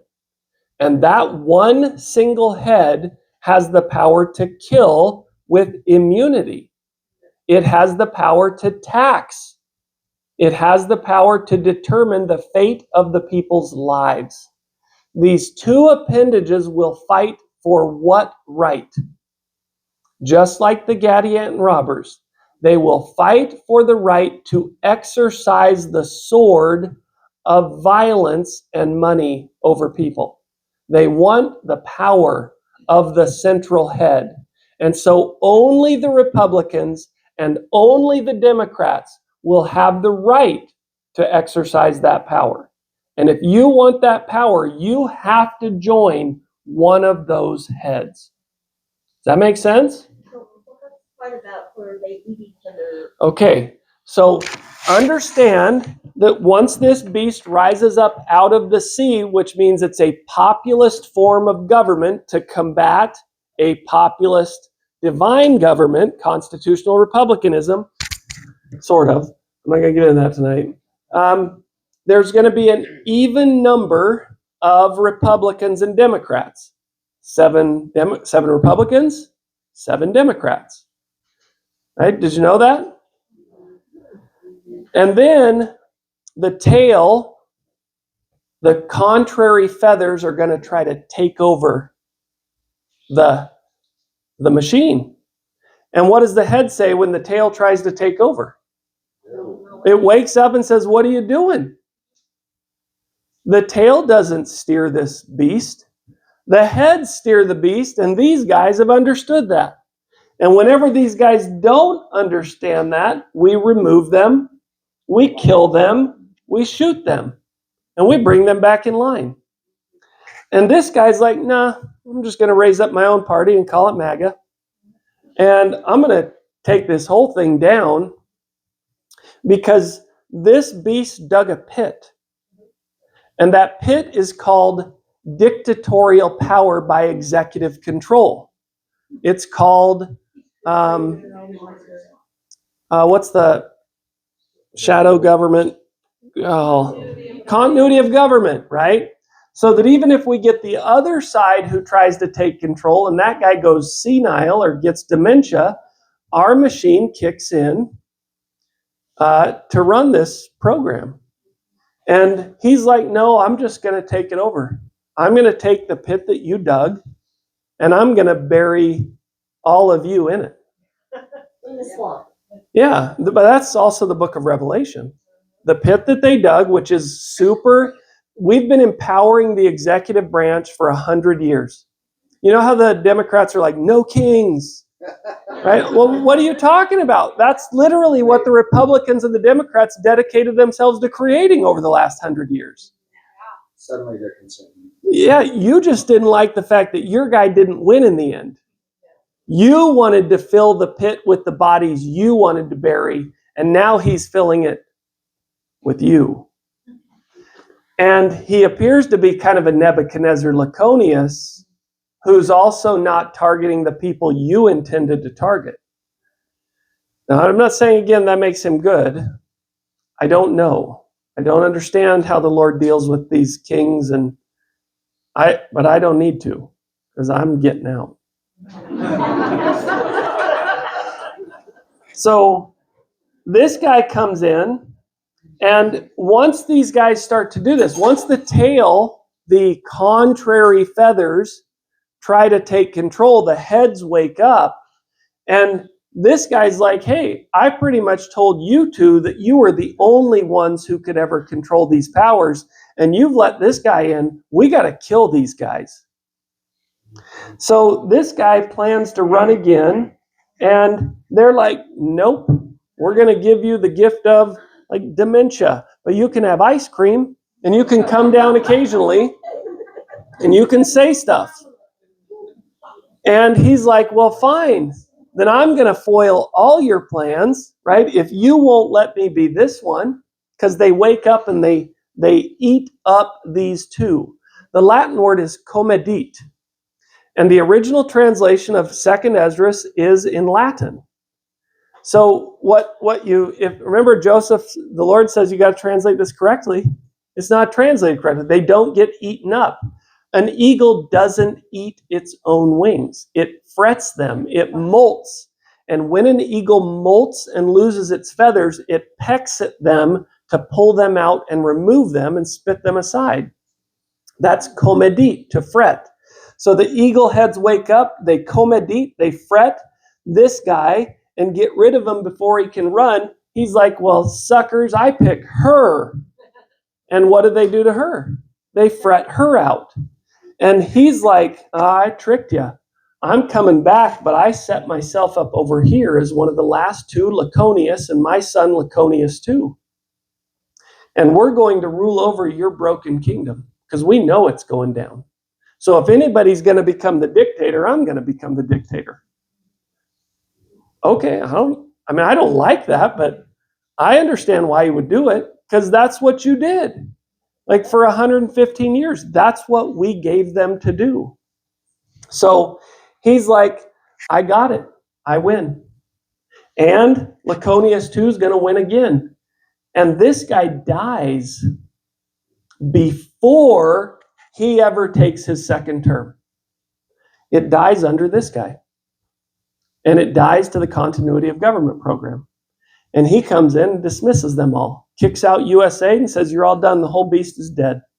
Kills the Democrat Party, kills the Republican Party, and says, I'm going to rule over this thing till it burns to the ground, which is about to do. So they'll come back one last time to try to kill those two little eagles, feathers, and they will succeed if it follows the Book of Mormon pattern in killing Laconius too. Who is they? They would be the dragon, because the eighth beast will rise. And Revelation will talk about the eighth beast who rises out of this and goes on to basically kill everybody he possibly can before the Lord comes in glory. But that's a different story. That's post-bountiful. And I kind of don't worry about that. I mean, I get it, but I don't worry about it too much, because I'll worry about that after I get to bountiful. Because Laconius too. yeah, Laconius too. So probably the successor of the MAGA party, whoever they pick to run in the 28 election. J.D. Vance or Trump Jr. Jr. is Donald Trump. Just went to Could be, right? Could be. But whoever it is, this still happens. Is all this a part of the horror of there? Okay, so explain that again. The horror. Okay, the great whore of all the earth. That's All right, let me- the church that slays the It's the church. It's gonna say the great abominable church of the devil is the government. Okay, look at this. John the Revelator is kind of tying you into Ezra's eagle. Ezra brings you back to Revelation 14. Revelation 14 is a meeting in heaven in 2020 at the hinge point, 2018, whatever you want to call it, okay? And the offering of the book of our dead has already been made. The robes have been switched to the other shoulder. The veils have been removed from the faces. The priesthood of Aaron is taken out of the temple because the offering of Levi has been made in DNC 128 by the church. President Hinckley says in 2001, the prophecy of Malachi is fulfilled. The hearts of the fathers have been turned. It's done. That doesn't mean you stop doing temple work, right? It just means you did enough. And now the whole earth will not be utterly wasted. So, and I'm going to come back to the whole great whore of all the earth. It comes after. We now get a bunch of explanation.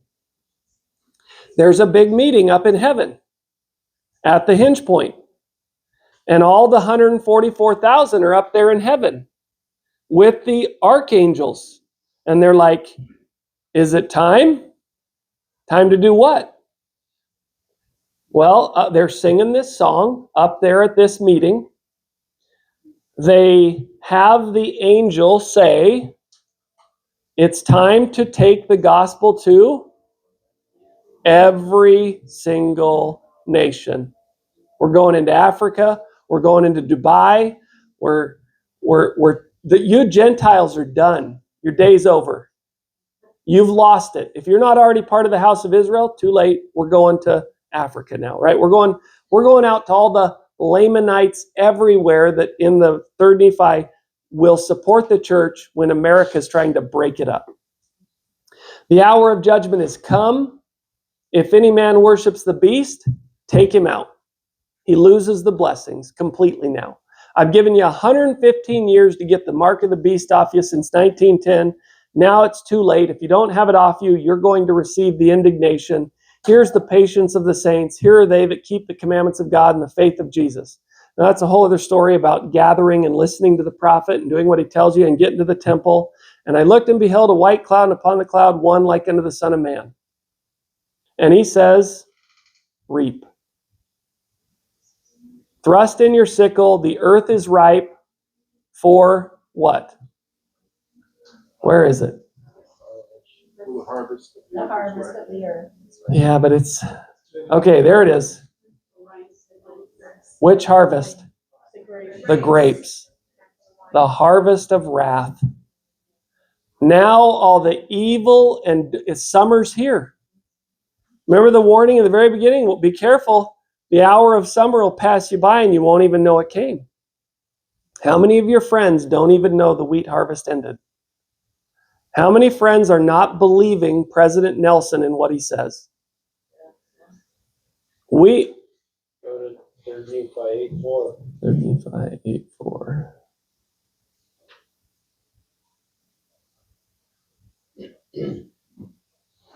Yeah, there it is. In the 4 days before the destruction. So there's this meeting up there, and the Lord gives the permission to reap the earth. It's time for the, and you got to fill. And the angel thrust in his sickle, gathered the vine of the earth, cast it into the great wine press until you fill how many barrels of wine? 6 at the wedding of Cana. It's all the wedding, the thing you did at the temple in your sealing with your spouse, where you were given the parable in your sealing ceremony. You knew. You can't claim, you're Amulek, right? You knew, but you chose not to know. And the winepress was trodden without the city, and blood came out of the winepress, even under the horse bridles, by the space of 1,600 furlongs. Okay, then we get all the wrath. The Lord just starts to explain, here's how it's going to roll out. It goes through verse 15, verse 16, tells you exactly how it's going to roll out. And then he gives you some interpretive tools in Revelation 17, and this is where we get to the great whore of the earth. And this kind of invites us to go a little bit backwards, which I don't want to spend a lot of time on, but I want to show you these things. I saw a woman sit upon a scarlet-colored beast, full of names of blasphemy. So this is the United States. And what is the whore? Okay, let's take a look at her. There she is right there. Where can you go to see capital letters written upon the woman Zion? To the temple. To the temple. House of the Lord, holiness to the Lord. What is that? It's the opposite. America has taken upon itself via its woman. What is our woman? Our man is Christ, the bridegroom. The woman is the temple Zion. So whatever the opposite of the temple is, and what is the temple to us? It's supposed to be the thing that nourishes us, where we get to the tree of life, reattached umbilically to the womb of the mother, the celestial room of the great Zion woman, the temple. And so this is, I would argue, this is our economy. This is the thing which has nurtured all of our bad habits, fed us all of that economic garbage, filled your phones with all manners of pornography, both male-oriented and, you know what pornography means? Pornos graphica, the obscene rendering of something. How do you obscenely render something? Not just by bad pictures, by bad information, by bad culture, by bad beliefs. She's the author of all these things that entice you to ignore the beast as it rises up over the last 115 years. And she's marked just like the temple. She's this great and spacious building. She's all these things, the fine twine linens, all that stuff. Don't dress in the fine twine linens of the temple, dress in the fine twine linens of Babylon. Don't make your house like unto a humble, comely temple. Make your house into a great and spacious building. Wherefore didst thou marvel? So and then he'll tell you the 7 heads are 7 mountains. Mountains are nations, states, or kingdoms. And there are 7 kings, 5 are fallen. So you've got the first 5 dispensations. Already, all the 5 kingdoms are already come and gone. There's only 2 left at this point in time with John. And I think John is saying one is Rome and one is the United States. He might also be saying, no, I think he's not. There are 7 kings, 5 are fallen. One is, that's Rome, John's Rome, and the other is not yet come, that's the United States. And when he cometh, he must continue a short space, and the beast that was and is not, even he is the 8th. and is of the seven. He's the author of the seven. He's going to rise out of the fall of all the nations of the earth. He's going to see that bountiful happens, Adamon Diamon. He's going to refocus his efforts on murdering every single man, woman, and child in Jerusalem so that the Lord can't touch his foot down on the Mount of Olives. If he fails there, he's going to go on to try to kill every single man, woman, and child on the earth. So you get war here, the Lord breaks it up. You get war there, the Lord breaks it up. You get war poured out all over the whole earth, and if you don't want to take up the sword, you must needs flee to Zion. And John just lays all that out, clear as day. If the church is true. If not, then you get the nonsense about the rapture, and nobody knows what to make of this, and it doesn't make any sense because you Mormons aren't Christians anyway. And of course, that makes sense compared to this, right? So, like, I look at that and I'm like, well, I know what to do now. I know exactly what to do. I got to get to my place of security like President Nelson told me to prior to the cutting off of the roads and travel. And I got to have my family in that place. That means if I'm going to do that before all the secession crisis happens, I've got to get that place ready prior to 2029, well in advance of 2029. And that means if I'm going to have two locations, I got to get both those places ready. And I got to make sure all my friends understand that and are there with me so that I have a community around me that understands these things. So I'm not looking around when I get there and going, oh crap, I'm alone. I saw a hand. Over here, then over here. Okay. Back to the Book of Mormon and the Okay. timeline. I don't think you mentioned it, but doesn't the church get broken up the year before the government? Yeah. In the same year, in the 30th year, right? Or is it the 29th year? It's the 30th year. In the 30th year, verse 14, the government or the church, I'm in the wrong chapter, no wonder. The church is broken up in all the land. You know, broken in Webster's 1828 means bankrupt. So whenever you have a corporate structure, okay, is corporate law of God? No. Okay. Does God deal by corporation? No. And is God like, hey, Morgan, I realize you did all these bad things, but let me just tell you what. If you organize an LLC, I can pass your sins into the LLC, and you can avoid liability for the sins. I'm like, sweet, sign me up for the LLC, man. And the Lord's like, cool, now you can go to heaven. And we'll just leave the LLC in hell. So what's in hell? Nothing. It's a legal fiction. It's not real. So corporations don't mean anything to God. So if the corporation goes bankrupt, does God care? But is the government, well, now how can a government break up a corporation? Because they made them. They own them. What happens if you put your land into a corporation? Who owns it? Yeah. Well, who owns all the land of the church? We've known that forever because the Johnson v. McIntosh case said so. John Marshall. All land, ultimate title rests with the United States government. So you put your faith in corporations, you fall with the corporations. Church care? No, we don't need corporation. We need the brethren. We need the keys. The keys will survive. And that's, you want a rule to live by, always stay with the brethren. Always. Because they have to check your unfettered power, your craziness. They check your craziness. I just wanted to ask you about in preparation, how about silver and gold coin? I would say be wise as serpents. Okay, use it for the purposes of the Lord. Use it to prepare. And when it becomes worthless, make sure you've exchanged it for food. Or lead and brass. Yeah, right. Lead and brass. Precious metals. Okay, sorry. I said I'd come over here. Yeah.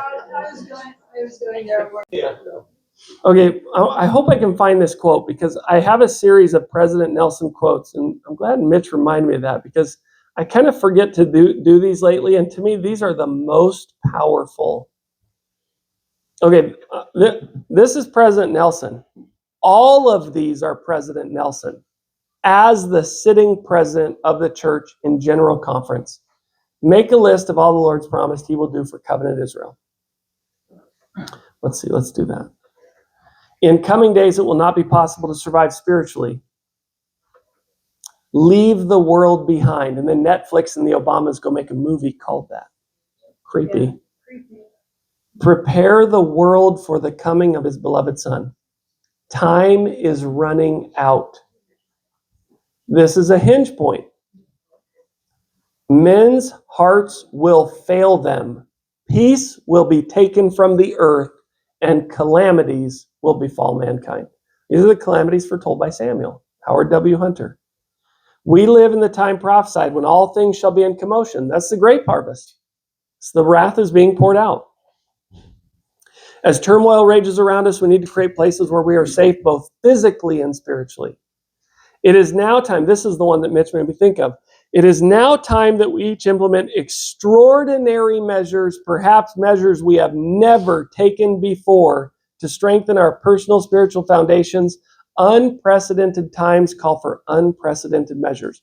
Those are really alarming words. The darker signs of the times are intensifying. Pandemics, tsunamis, volcanic eruptions, armed hostilities. So, I guess so obvious. Yeah, he tells us over and over.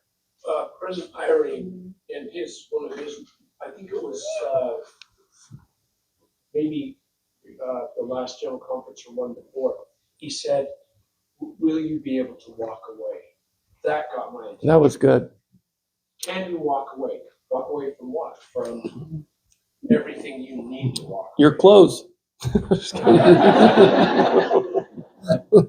Sorry. I always get done with these presentations. I'm like, I shouldn't swear and I shouldn't be irreverent. And then I do it again and I'm like, oh, I did it again. Well, that's like, okay, right? That's why I don't have, I'll never be like important. I'll never be like, hey, we want you to be a bishop. I'm like, are you sure? You want to go watch some of my videos? They're like, yeah, we reconsidered that. Could you bring your spreadsheet up again? I'd love Yeah, to see you a bet. picture of that. I like the research. Okay, I will send you my spreadsheet. All you got to do is give me your email. I'll email it to you. I'll give you my presentation if you want. It's kind of big. It's on Google Drive. I'll give it out to anybody who wants it. Yeah. And if you can make better sense of it than I can, I want to know. But yeah, I can still pull it up. So I saw my brother last night, and I love my brother. Some of you know him. He lives here in Arizona, and he was talking to my mom. He told me about a conversation he had with my mom. She's like, "Well, what do you think what Morgan's doing?" He's like, "Well, that's Morgan. I always loved camping, hanging out with his crazy friends, and he liked being a politician. Now he's just out running around talking to people, talking to crazy people, and camping in the woods." And I was like, "Yeah, that's pretty much true." And so I say that because I love this. I love homesteading. I love defying the government. I love it. I was born to do it.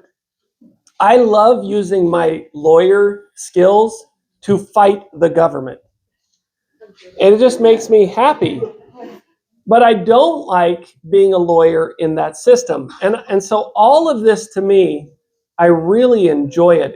It makes me feel good. Like I don't get afraid at all. But I understand sometimes that people do. And Mitch reminded me, he's like, Morgan, you might want to think about ending on a positive note rather than you're all going to die, Because I would walk away from that after saying that. I'd just be like, Mitch would be like, did you notice you said you're all going to die? I'd be like, I did. I go, well, that's true.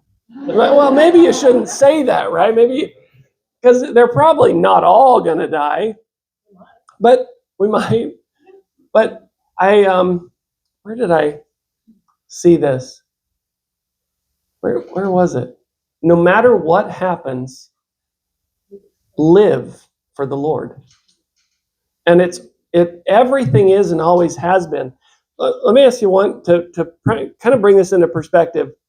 Imagine the Lord finally comprehending his mission, okay? And he knows there are two great moments for him in his mission, his first coming and his second coming. Which one do you think he looked forward to? We get to live in that moment he has looked forward to. What an awesome, awesome blessing, right? Why would we be afraid of that? If we don't leave here tonight embracing that reality, why did we sign up to be here at this time? Leave here tonight and take that blessing to everybody you love and know. And let's just change the world with that blessing. That makes sense? I think before we close, we should thank the Pierces. Absolutely. Thanks, Pierces.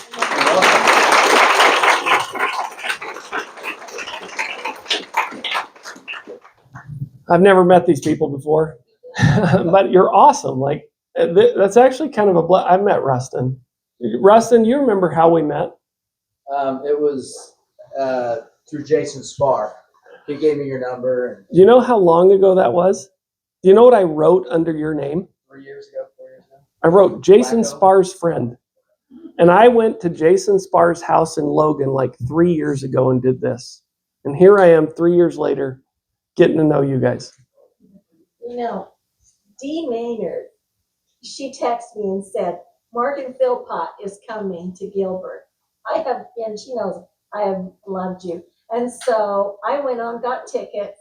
I called Kathy, my friend, and I said, Kathy, or I texted her and I said, Morgan Philpot's coming. I need you to get tickets. She laughed and she goes, well, I think I'll be there. It's at my house. Communication is not our strong point. You notice we had 96 people, the ones, and I missed some counting in. We figured 50, but you have 4 or 5 people working independently, inviting people. I don't know who that was. I was like gatekeeping. Rustin's like, man, I think we're full. So I had all these people texting me and I'm like, the host says we're full. And today's like, I think we'll have room. So I just shot this message out to all these people who had messed me up, and we got room. And I was wrong. yeah, you guys are amazing. Thanks so much. Thanks for having me.